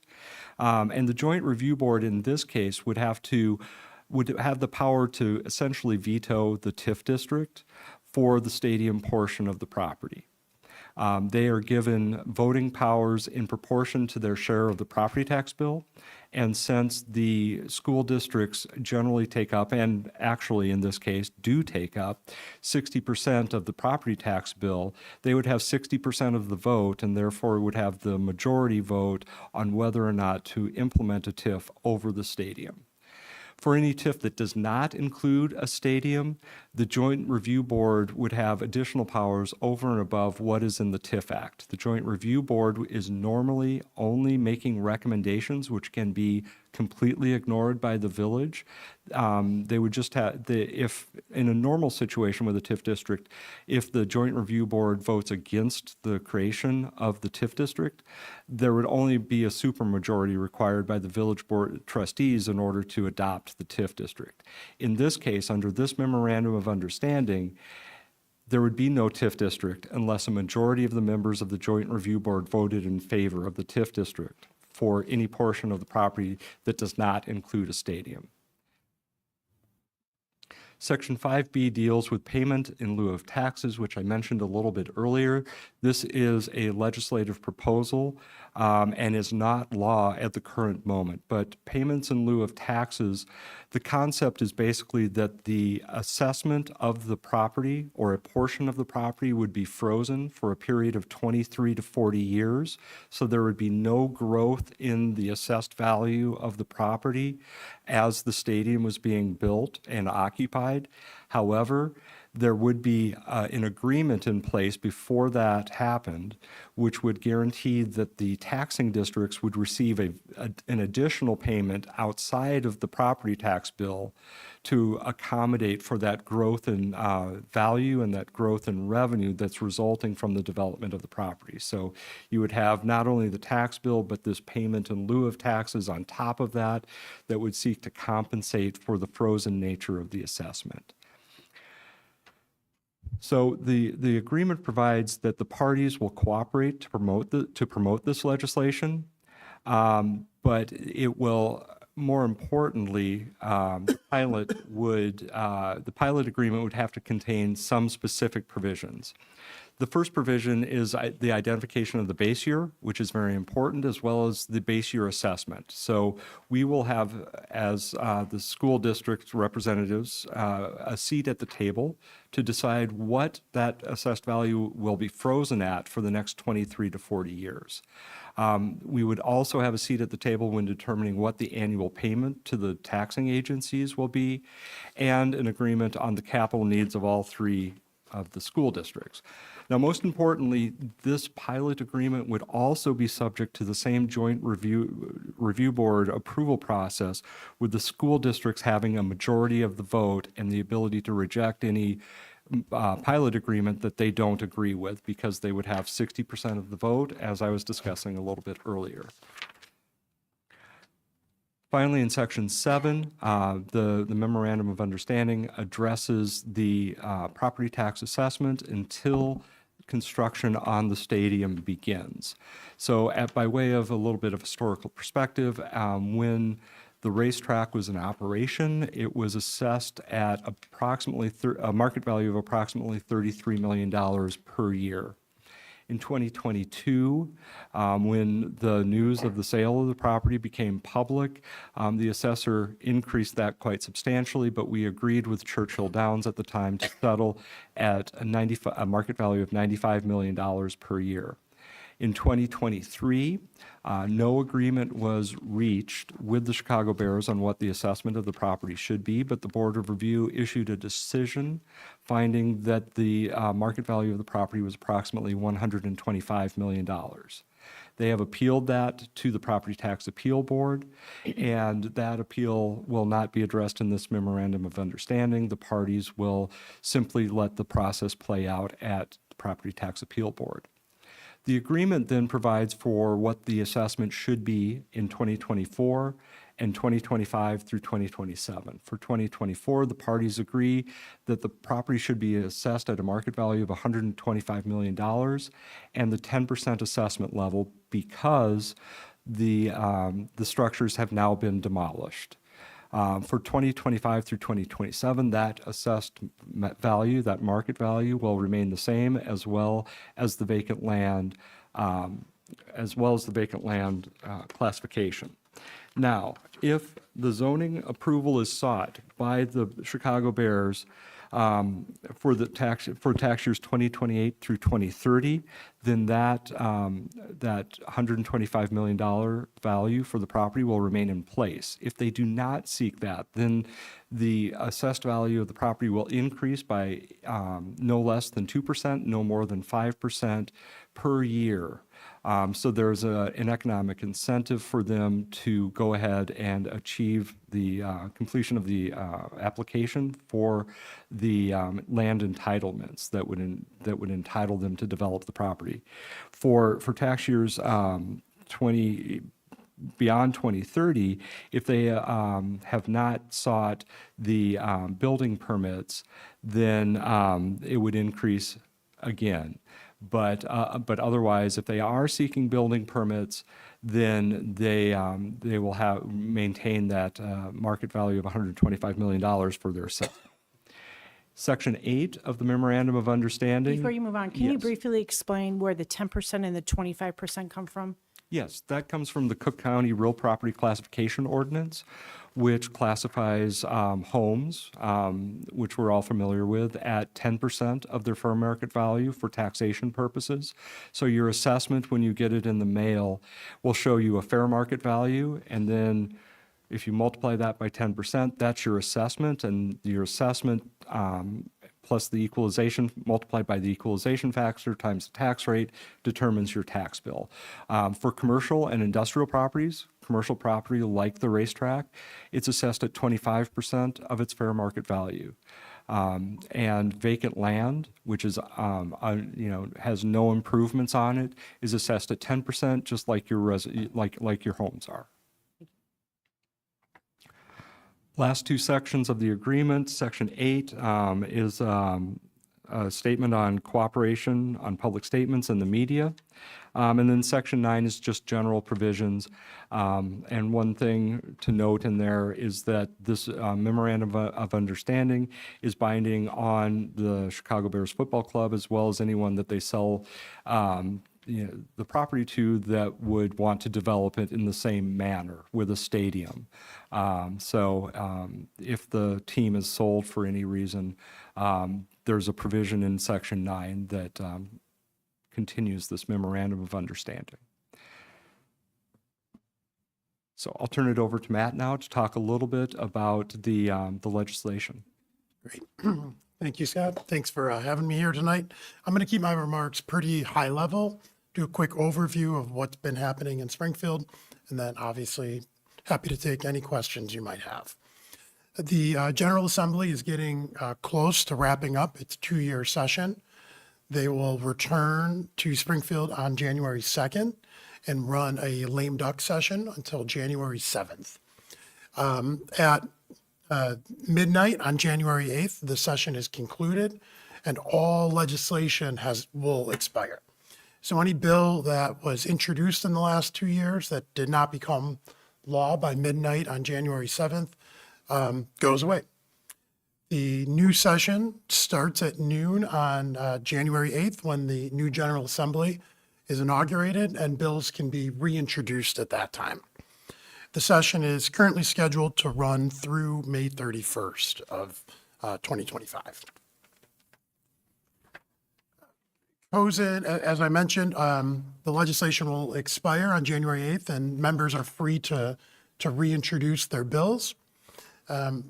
Myself and my partner, John Dunn, have been meeting with leaders in the General Assembly, including the Senate President, Speaker of the House, the minority leaders of both chambers, as well as other influential stakeholders in the process, including the local representatives from the community.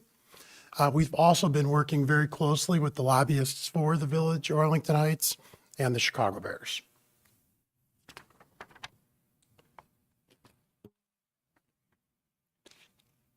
I'm sure you're all aware of the public comments that the governor, the speaker, and Senate president have been making about the willingness to provide public funds for a private stadium. I think it's safe to say that they're cool to the idea. As recently as earlier this week, they've reiterated that point.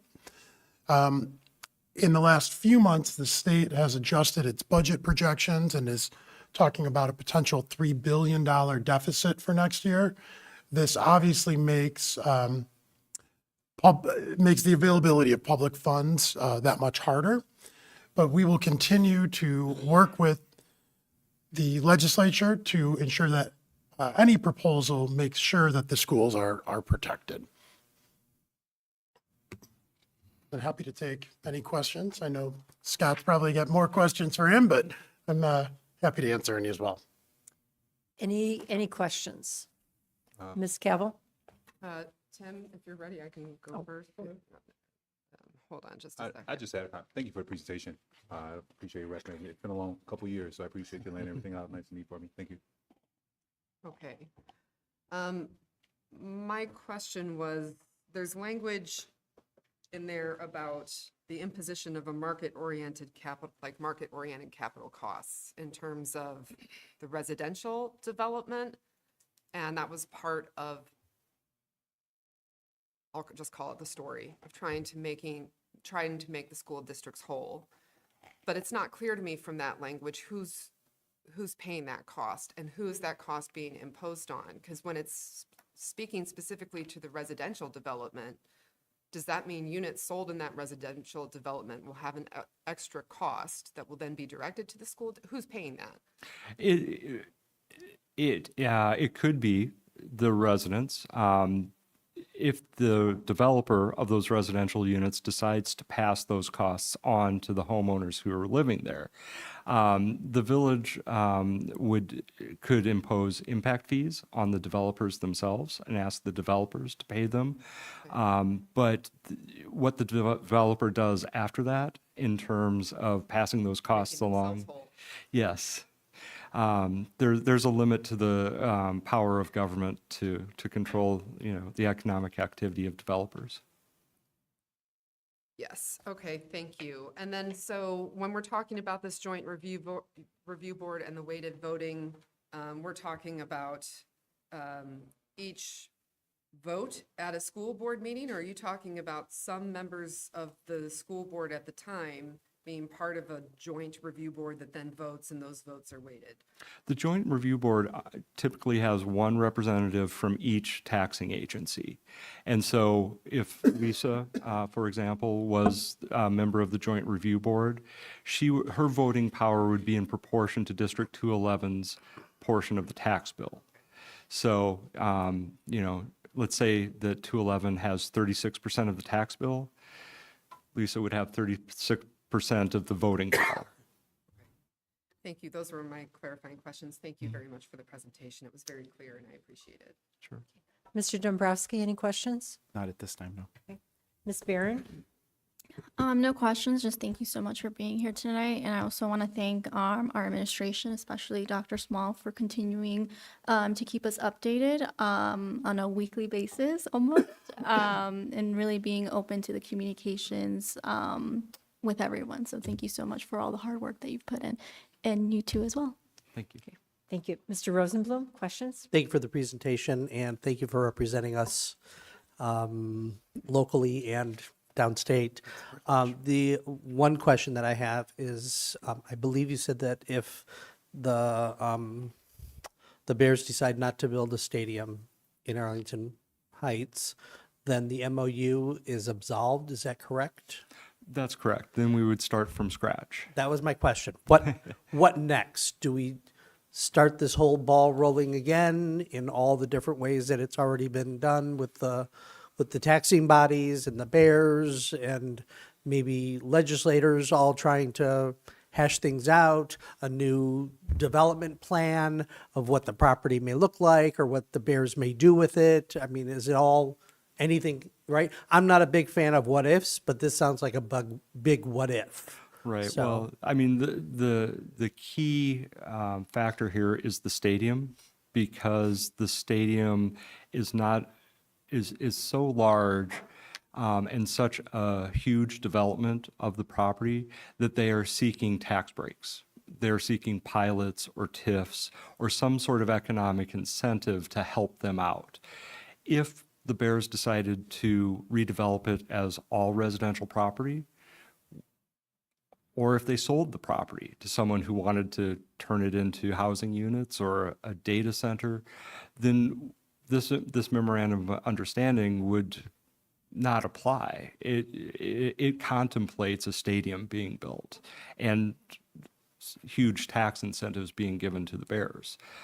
So I think it's only appropriate that if something else happens to the property, then we start over again and deal with it. But all those other situations that I just mentioned, developing it as residential or a data center or a distribution facility, all of those things have would not necessitate such huge tax breaks for the developer.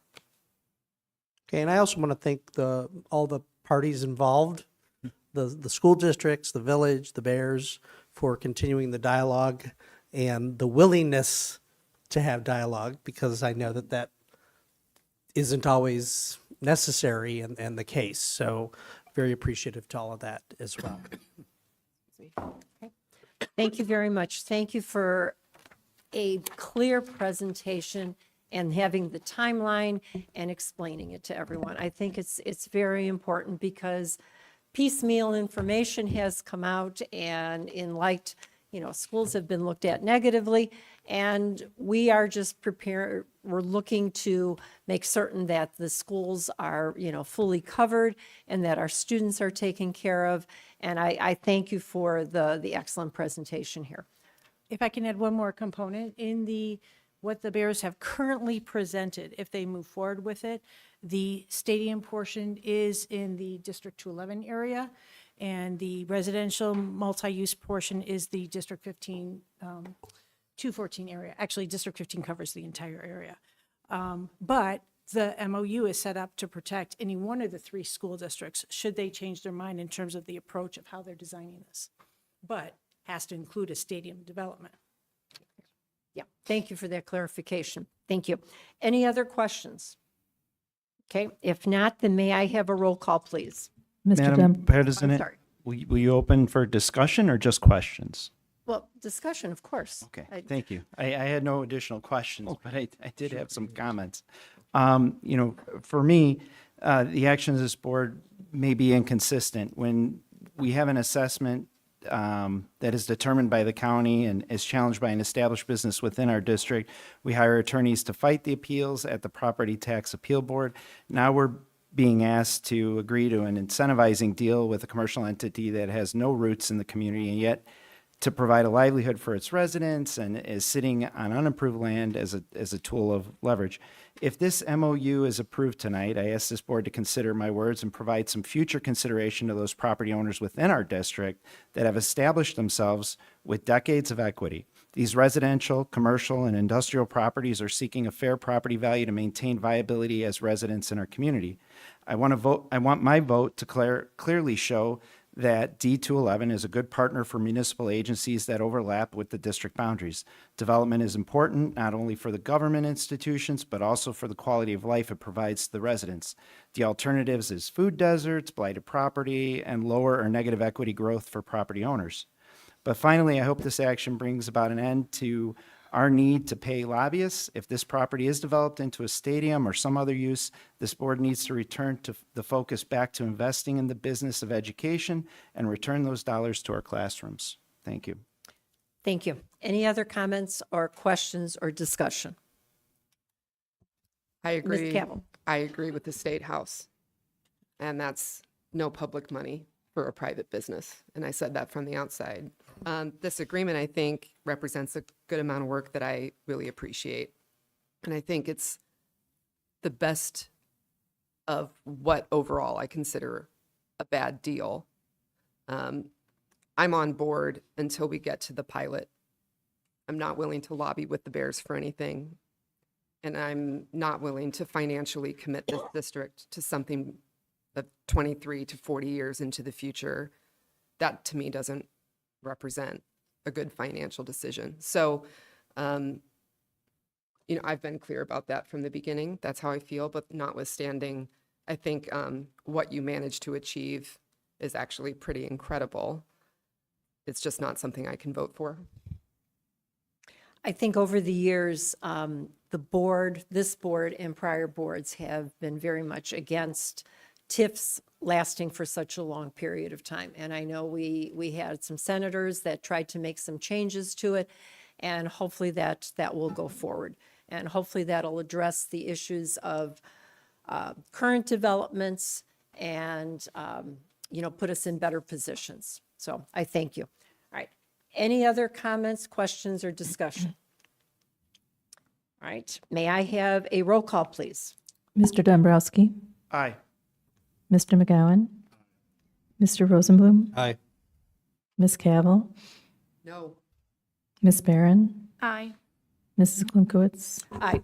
The motion carries. That takes us to the next recommended action, and that is that the Board of Education award the business for buses for transportation department to the lowest responsive and responsible bidder. Central States Bus Sale in the amount of $1,342,770. May I have a motion, please? So moved. Second? Okay, Dr. Small? The recommendation before the board is to purchase gasoline and propane-fueled buses. Our transportation department continues to review the efficiency and practicality of electric buses annually. At this point, we continue to find alternatives to diesel of gasoline and propane to be the most effective option for transportation requirements within our district. Okay. Any comments, thoughts, questions, discussion? Dr. Small, just very briefly, and Madam President, I know that District 15 recently got some electric buses, and that's fantastic for them, but we've had a previous discussion, I want to say about a year ago, I believe, about this, maybe a year and a half, because I remember it being in the summer, but regardless, we had a discussion about whether or not this district could do something similar, and one of the things that was discussed at that time, like in comparison to District 15, is the size of our district and exactly how many square miles that our buses need to cover, and then the impact that has on the reliability and the other associated costs. So I appreciate the continued review, but we've had previous discussions about this issue too for any community members who are looking for more detail. Thank you. Anything else? Okay. Is our entire, Yes, sir. Our entire fleet propane, right? No? Okay.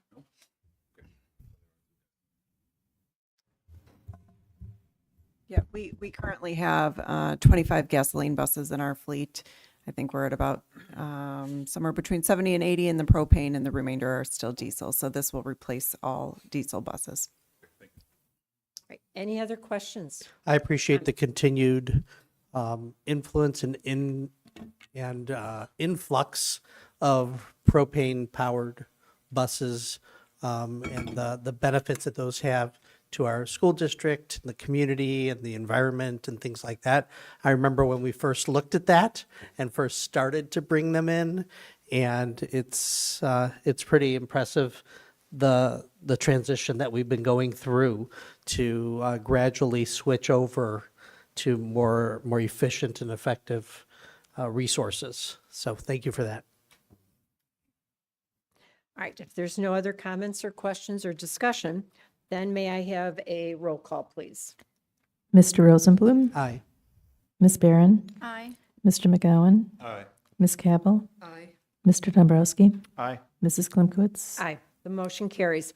The next recommended action is that the Board of Education authorize the district to complete an application for the School Maintenance Program Grant for the replacement of fire display panels, and further that funds be allocated in the 2024-2025 and 2025-2026 operations and maintenance budgets for completion of this project. May I have a motion, please? So moved. Second.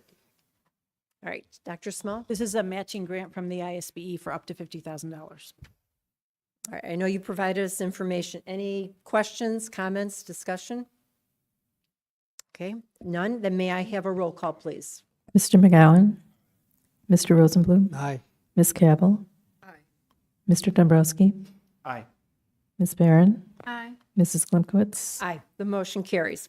Next recommended action is that the Board of Education schedule regular board meetings in the GA McElroy Administration Center to begin at 6:30 PM for the purpose of entering closed session, with the public portion of the business meetings beginning at 7:30 PM for Thursday, July 17th, 2025, Thursday, August 14th, 2025, Thursday, September 18th, 2025, Thursday, October 16th, 2025, Thursday, November 6th, 2025, Thursday, December 11th, 2025, Thursday, January 22nd, 2026, Thursday, February 19th, 2026, Thursday, March 19th, 2026, Thursday, April 16th, 2026, Thursday, May 14th, 2026, and Thursday, June 18th, 2026. Further, that the board secretary be directed to post proper notice. May I have a motion, please? So moved. Second. Okay, discussion. Dr. Small? Each year, the Board of Education sets the dates for the upcoming fiscal year. At the high school level, the major events and building usage calendar development begins in February for the upcoming year. By approving these dates early, the Board of Education can then help the school districts manage those programs, events, and calendar dates to go outside of the board meetings as best as possible. Any comments, thoughts, questions? Okay, roll call, please. Mr. Dombrowski, Aye. Mr. Rosenblum, Aye.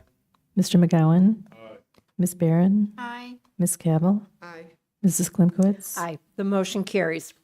Next recommended action is that the Board of Education approve the pre-approval form for future expense reimbursement for Stephen Rosenblum to attend the Ed Red Annual Legislative Dinner Meeting on January 27th, 2025, as submitted. May I have a motion, please? So moved. Second. Okay, any discussion? Roll call, please. Ms. Barron, Aye. Ms. Cabell, Aye. Mr. McGowan, Aye. Mr. Rosenblum, Aye. Mr. Dombrowski, No. Mrs. Klimkowitz. Aye, the motion carries. That takes us to potential topics for future discussion. I do have two that have been, that I was informed about. The first, I'm going to start with Mr. Rosenblum, and it's in regards to IASB, their Vision 2030. Mr. Rosenblum. Thank you. The joint annual conference held in Chicago last month was a fantastic professional development opportunity for District 211 administrators and board members who attended, including me, Mrs. Klimkowitz, Mr. Harlan, and Ms. Hummel. We were able to attend sessions on several topics and will be working in the weeks and months ahead to bring insights and ideas back to 211 for the benefit of our students, educators, and families. For me, a particular highlight was the introduction of the Vision 2030 Blueprint for Excellence in Public K through 12 Education. At the joint annual conference, education leaders from 5 statewide organizations introduced the Vision 2030 Blueprint for Excellence in K through 12 public education. Vision 2030 was developed through an engagement effort that included input from more than 1,000 stakeholders, including locally elected school boards statewide from the southern tip to northern Illinois. It also reflects input from discussions with local educators who work tirelessly inside and outside of school buildings to improve outcomes for children from all backgrounds across Illinois. Development of the Vision 2030 Blueprint was led by the Illinois Association of School Administrators, Illinois Association of School Boards, Illinois Principals Association, Illinois Association of School Business Officials, and Illinois Association of Regional Superintendents. Vision 2030 is rooted in a shared belief that students learn best and educators teach most effectively when they feel safe and connected to one another and their communities. This is the single most important thing we can do to support both academic achievement and individual well-being, and it is something that has to be considered in our instructional approach, curriculum, student support services, and finances, so that local districts have the resources needed to ensure that our school buildings are safe. Vision 2030 provides a roadmap to enhance K-12 public education through future-focused learning, shared accountability, and predictable funding. It articulates a shared commitment to putting systems and processes in place that support all school districts throughout the state in sharing what works for our kids and our communities. And it details plans to advance policy, legislative, and fiscal solutions leveraging public resources and preserve local flexibility and leadership so that the important decisions about curriculum and finances are made closest to home. I would like to propose that this school district the school district board discuss and possibly agree to a resolution to support Vision 2030 blueprint at the state level. And so I'd like that to be considered for an item for future discussion. And I can certainly forward additional information if it is so chosen to be an item for future discussion at our January meeting to this board through our president and Dr. Small, so that we can have a thorough, educated discussion if needed in hopefully voting to support this resolution at the state level. And we can, if it is so chosen, there is time for us to agree to support it at the state level at our next board meeting in time for it to be considered at the legislation. Okay, if I may just add, I know IASB has sent out information, and that could go to all of our board members for the discussion then in January. It has talking points in regards to it and more specific information of what they're proposing. And would I have consensus from the board to present this and discuss it at our January meeting? Mr. McGowan? Absolutely. Mr. Dombrowski? Is this blueprint finalized or is it still in development? My understanding is that it's finalized, and they're asking all of the school districts to agree to a resolution supporting it. But we need to be able to have that information and be able to talk about it. So this isn't a standard resolution that the IASB is bringing forth like they typically do at their conferences? This is something outside of that? Correct. That's the way yes. That's fine. I can listen to information. Okay. Sure. Okay. Ms. Barron? Okay. All right. Then I know we had sent the information to Dr. Small. Would you be able to distribute it to get it to all the board members, please? And then we'll take a look at it and have a discussion in regards to it. I don't want to do a whole hour presentation on it. No, I agree. And I guess the best would be to have a motion at the January meeting to agree to have this board support the resolution, and then it'll be open for any discussion, and then we can have a vote as a board as to whether or not to Yes or no? Yeah. to endorse it as a school district. Okay.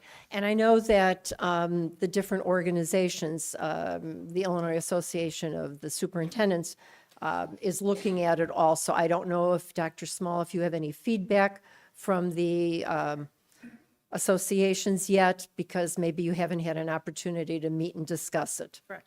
So that would be valuable information to what the insight is with the other associations. Okay. Thank you. All right, thank you. Any other questions there? All right, thank you. The other item that was presented for discussion is from Mr. Dombrowski. Mr. Dombrowski, would you like to present that and see if the board is interested in having some discussion on it? Yes, I'd like to move that the board add to the January meeting a discussion on a board policy for high school credit earned through courses taught by a high school endorsed teacher at the junior high level. Over the last decade, I have heard about the challenges parents and students face getting from their junior high school to the high school buildings for these classes. I believe there is an opportunity to improve the academic experience for these students. It is important, similar to the memo of understanding that was presented tonight, that a clear policy is in place for our partner districts and parents to understand what would be expected. A commitment from D to 11 through a proactive written and posted policy would incentivize junior high schools to prioritize the students with minimum disruption. There's no reason why we would wait to establish a policy. Sorry, can you read the first sentence of that again, please? The motion for Yeah, like the very beginning, because I want. a board policy for high school credit earned through courses taught by a high school endorsed teacher at the junior high level. Okay, so you mean at the feeder districts, at that location? In the building where the students reside, whether they're hired by 211 or whether they're hired by 15 or 54. Yeah, I got as you. long as they have the credentials to teach. Okay, before I ask for consensus from the board, if we want to present that, I'd like to get some input from Dr. Small, and then I also have a comment. We can certainly present a policy. I would prefer to send it in February. Our policies are always read by our attorneys, and that gives us time to do our due diligence on our side as well as on the attorney side. It does not slow down the process for next year in any way, shape, or form. That's assuming that the board would agree to, and then Correct. a discussion. So I'm just You asking don't for a want the policy ready for January? No, just Oh. just a discussion, and then if the board agrees after the discussion to provide direction to the administration, then that would be, does that make sense? Fair enough. Okay. All right, Yes, but one of the questions I will ask next week or next month for your consideration is whether the board is still open for school districts that want us to teach it, or whether you want to force. The only way that it happens is if it happens at the junior high level. Will have to be clarified. That'll be part of the discussion. Correct. yes. Yeah. All right. I guess what I'm also wondering about is what legislation is coming down in regards to some of the language credits and things of that nature. We've got some new board members that are going to be elected in the very near future. I'm wondering if maybe this discussion needs to be a little bit later on in the year. I'd like some more input from Dr. Small. I think that it can happen. My only concern is creating the policy. And we can do that in 2 reads in February and March as needed and still meet the timeline of what we need should the board decide to offer that. Okay, and you can provide us with some information as to maybe what some of the legislation is, what's required, what we're doing, how it affects our staff, what the feeder districts are doing, what their expectation is. Can you have discussion with all of these people to be able to give us information? Sure. Okay, so let me just clarify. So we're looking for a discussion in January, or are we looking for a discussion in February? Sounded like February, March. Yeah. I think that it'd be good to have the discussion in January, and then if the board is in agreement that we'd like to proceed with the policy, then it becomes an action item after that. If after the January discussion, the board decides that it doesn't go any further, there's no point in engaging the attorneys developing the policy. And, this is mostly in response to what I've heard, whether it's been students trying to make classes at Palatine or the 8th grade student that we had speak to us publicly this evening. It's just to open up the door through policy for more options than maybe the standard practice. Okay, I just want to clarify, I want to make sure that we have enough time for administration to talk to our other districts also. All right, and Dr. Small, that would work? Sure. Okay, so we'll. We talk to well, them all the time. All right, let me. I'm sorry, Is there consensus then Sorry, to have Madam this? President, I just want to clarify, are we talking about this particular course or just classes in general that, okay, thank you. All right, so classes in general, and you can provide us with which ones that we do currently with the feeder schools. Okay, all right, is there consensus? if I just may, I just want to, if the student or her parents are still watching, thank you so much for coming before the board, especially to the student who was very brave and speaking to the board today, and also letting us know from their perspective the challenges and hearing from them. I love hearing from the students. I'm up for the discussion. I think definitely we need to have it. As we heard, it's creating very difficult challenges for the students.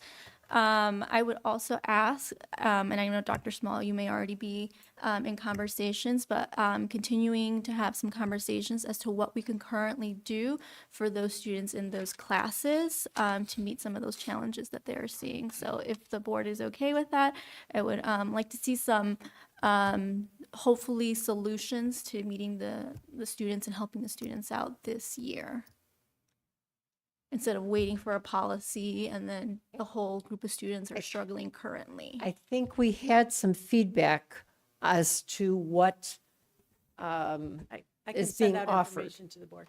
Absolutely. Because Dr. Small has given us the information of what they've been trying to offer, what they're looking to do. So maybe, send that out again so we have that. That would be good.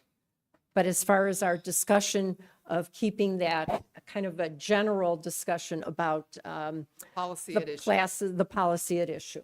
Yeah. Okay, let's do that then. All right, anything else? I'm all for whatever we can do to better collaborate and partner with our I hate calling them feeder districts because Our foundational districts. center districts, is that what we're calling them? Is that a better, okay. So I'm all about collaborating and partnering with our center districts because they're our students, right? Whether they're here or coming here, they're our students, and we need to do whatever we can to help them be successful throughout their educational experiences. And if partnering, collaborating both ways with those districts is something we can do. And I think, and I'll add to that because I think it's very exciting because, these are gifted students who are able to do that. I am just in awe of them, of being able to do that at the 8th grade level. So having something for our gifted students is truly important. All right, anything else there? Well, we got one more, during public comments, another point was brought up about, in regards to board member attendance. I just feel like we should probably at least have a conversation and or vote if that's something we want to add to future discussion. We do have our board policies that will be coming up that we're going to be talking about. Our protocols? Yeah. Our board protocols? Is that what you're Board referring to? protocols and, different board policies. So that would be something that really should be taken a look at. Okay. Well, furthermore, we just like to add that for community members that don't know, we are here at this board once a month, but for a lot of board members, we're in these schools very often. I'm in Palatine, I'm in Frem, I'm in Schaumburg, I'm in Hoffman. As a lot of my colleagues here because I run into them there. So I wanted to kind of clean up this idea that our obligation is to this desk once a month. It's actually a lot more than that. A lot of things going behind the scenes. So just wanted to clean that up for everybody here. And thank you for clarifying that because the board members do attend various functions at the school and there are different meetings and committee meetings. So I thank you for clarifying that, Mr. McGowan. No problem, Madam President. All right, then we're going to move on to our committee reports. NSSEO, I was not able to attend. Mr. Rosenblum was able to be there in my place. Please. Thank you, Mrs. Klimkowitz. So, Mr. McGowan, speaking of things that we do outside of the boardroom, so I attended, I represented our school district and our board at the December 4th NSSEO board meeting. It was my second time ever observing a board meeting for NSSEO. And it was really a wonderful experience. We always hear about it from Mrs. Klimkowitz and the opportunity to hear from students and the educators that they have and the programs that they have. And it was a great experience for me. We heard from a couple of students. They have a Rising Star program, and they highlight a couple of students every month. and we got to hear from those students and see them in person for the great work that they've been doing going through the NSSEO programs. We also heard from the principal and assistant principal from Timber Ridge School, who provided us updates on some of the goals that they have, which included student outcomes and supportive, collaborative, and person-centered learning environments. So they went through a presentation with us on some of the ways that they've been successfully implementing those goals in their schools. So that was really a great experience. And like any board meeting, there were things to vote on and listen to and get educated about. And it was really a special opportunity to represent our district, and I appreciate that. Thank you for being there. All right, that takes us to Ed Red and Mr. Rosenblum. All right, so for Ed Red, they had a joint Ed Red and NWSSBO, which is business officers meeting. And I know there were a couple other people from our school district that were also in attendance because I saw them online. And it was really a great program where they had partners from a couple firms, Chapman and Cutler, Kyle Harding, and Anjali Vij, discussed and reviewed school finance legislation, PA 103-591, and that was very educational and good information. Also, there's, and thank you to the board for approving my expenses to attend the annual legislative dinner coming up on January 27th with the topic of securing the future of public education, navigating federal uncertainty in 2025. So it should be a very interesting and timely topic. And I hope to bring some great information back to everybody from that meeting. Thank you. Next is the Community and Family Services Report. Ms. Barron? Thank you. The UP Coalition's next meeting is on January 29th from 11 a.m. to 1 p.m. at the Palatine Library District. So that's all. Okay. Thank you. All right, that takes us to the Illinois Association of School Board Reports. Mr. Rosenblum? Thank you. So as I mentioned, last month was the joint annual conference in Chicago. It was very educational and a great opportunity, as always, to learn what's going on across our state that impacts our district. The annual delegate assembly was held on Saturday of that weekend in conjunction with the conference. The resolutions adopted during the delegate assembly established the advocacy priorities and legislative direction of the association. This school board, many members gave me feedback as to which resolutions they were in favor of or not in favor of, and our very own Mrs. Klimkowitz is the resolutions chair for our division of IASB, and she sits on a committee that reviews resolutions submitted by school districts and decides which ones will go forward and be presented to that delegate. 6 resolutions and 1 constitutional amendment were adopted. We also voted to not reconsider 3 appealed proposals. During the assembly, members elected President Mark Harms from Flanagan Cornell U.S. District USD 74, and Vice President Tracy Sayer from Tropia Consolidated School District 27 to their second terms in office. Other information about the delegate assembly can be found on the IASB website. Okay, thank you very much. That takes us to Parent Connections and Communication Report. Ms. Barron? Unfortunately, I was not able to attend last week's meeting, so I will turn it over to Mr. Tenopar. Okay, so at our meeting, we reviewed the Student Success Guide, which is an expansion of what was formerly the Incoming Freshman Guide, and this is a year-by-year guide that provides information and resources for parents and students to access for whichever grade in school their child might be. And the committee of of which there were 8 members who were there in attendance, provided some very helpful information, including things that, as we guess from the parent perspective, what could happen, they were able to provide us that information. And our next meeting is February 11th. Thank you so much to Mr. Tenneper and Ms. Holmes for leading that committee and leading the discussion. And I'm excited to attend the next meeting. I think it's going to be really exciting. Okay, thank you very much. Thank you. All right, that takes us to our upcoming events and calendar items. And well, within a week and a half, we'll be starting our winter break. Okay, a lot going on. And then our next regularly scheduled meeting is going to be January 23rd.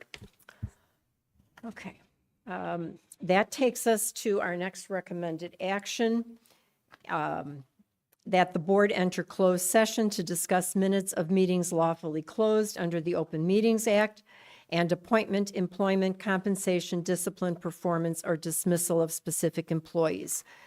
May I have a motion, please? So moved. Second. Okay, I know that we've completed most of our discussion, so is there any discussion? Okay, may I have a roll call, please? Ms. Barron? No. Ms. Cavill? No. Mr. Dombrowski? No. Mr. McGowan? No. Mr. Rosenblum? No. Mrs. Klimkowitz? No. I'm glad we were able to complete all of our closed session items. All right, then that takes us to a couple of items here.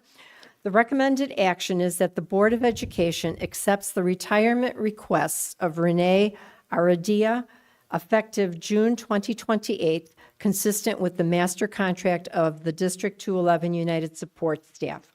Lori Hafner, effective May 2025, according to the master contract of the D211 United Support Staff, and David Polly, effective June 2027, consistent with the master contract of the District 211 United Support Staff, and rescind the retirement request of Kathy Cass that was previously accepted by the Board of Education on February 22nd, 2024. May I have a motion, please? So moved. Second. Okay, any discussion? Roll call, please. Ms. Cavill? Aye. Mr. McGowan? Aye. Ms. Barron? Aye. Mr. Rosenblum? Aye. Mr. Dombrowski? Aye. Mrs. Klimkowitz? Aye. Okay, the motion carries. Next is that effective January 6, 2025 until June 30th, 2025, Michael Flife be appointed as Interim Director of Transportation at the Administration Center at a gross annual salary of $148,000, and further that he assume the role of Director of Transportation effective July 1st, 2025. Do I have the right dates? Okay. May I have a motion, please? So moved. Second. Any discussion? Okay, roll call, please. Mr. Dombrowski? Aye. Ms. Cavill? Aye. Mr. Rosenblum? Aye. Ms. Barron? Aye. Mr. McGowan? Aye. Mrs. Klimkowitz? Aye. The motion carries. All right, and our last item on our agenda here is that the Board of Education appoint Dr. Judith Campbell as the Superintendent of Township High School District 211, effective July 1, 2025, and authorizes the Board President and Secretary to sign a performance-based superintendent's contract as reviewed by the Board in closed session for the period beginning July 1st, 2025 through June 30th, 2029, at an initial base annual salary of $275,000. May I have a motion, please? So moved. Second. Okay, any discussion? Okay, roll call, please. Mr. Rosenblum? Aye. Ms. Cavill? Aye. Mr. Dombrowski? No. Mr. McGowan? Aye. Ms. Barron? Aye. Mrs. Klimkowitz? Aye, the motion carries. I'd like to thank the board for your time and your diligence in all of the meetings that we had. We had extremely strong candidates, and it was a very difficult choice. but your due diligence and time to find an individual to build on our prior successes and continue to maintain and create a legacy of excellence is truly appreciated, and it serves the district well. So I thank you for all of your input and all of your time that you had given to that. Okay, and with that, there's no other business to come before the Board of Education. The board president declares this meeting of the Board of Education adjourned.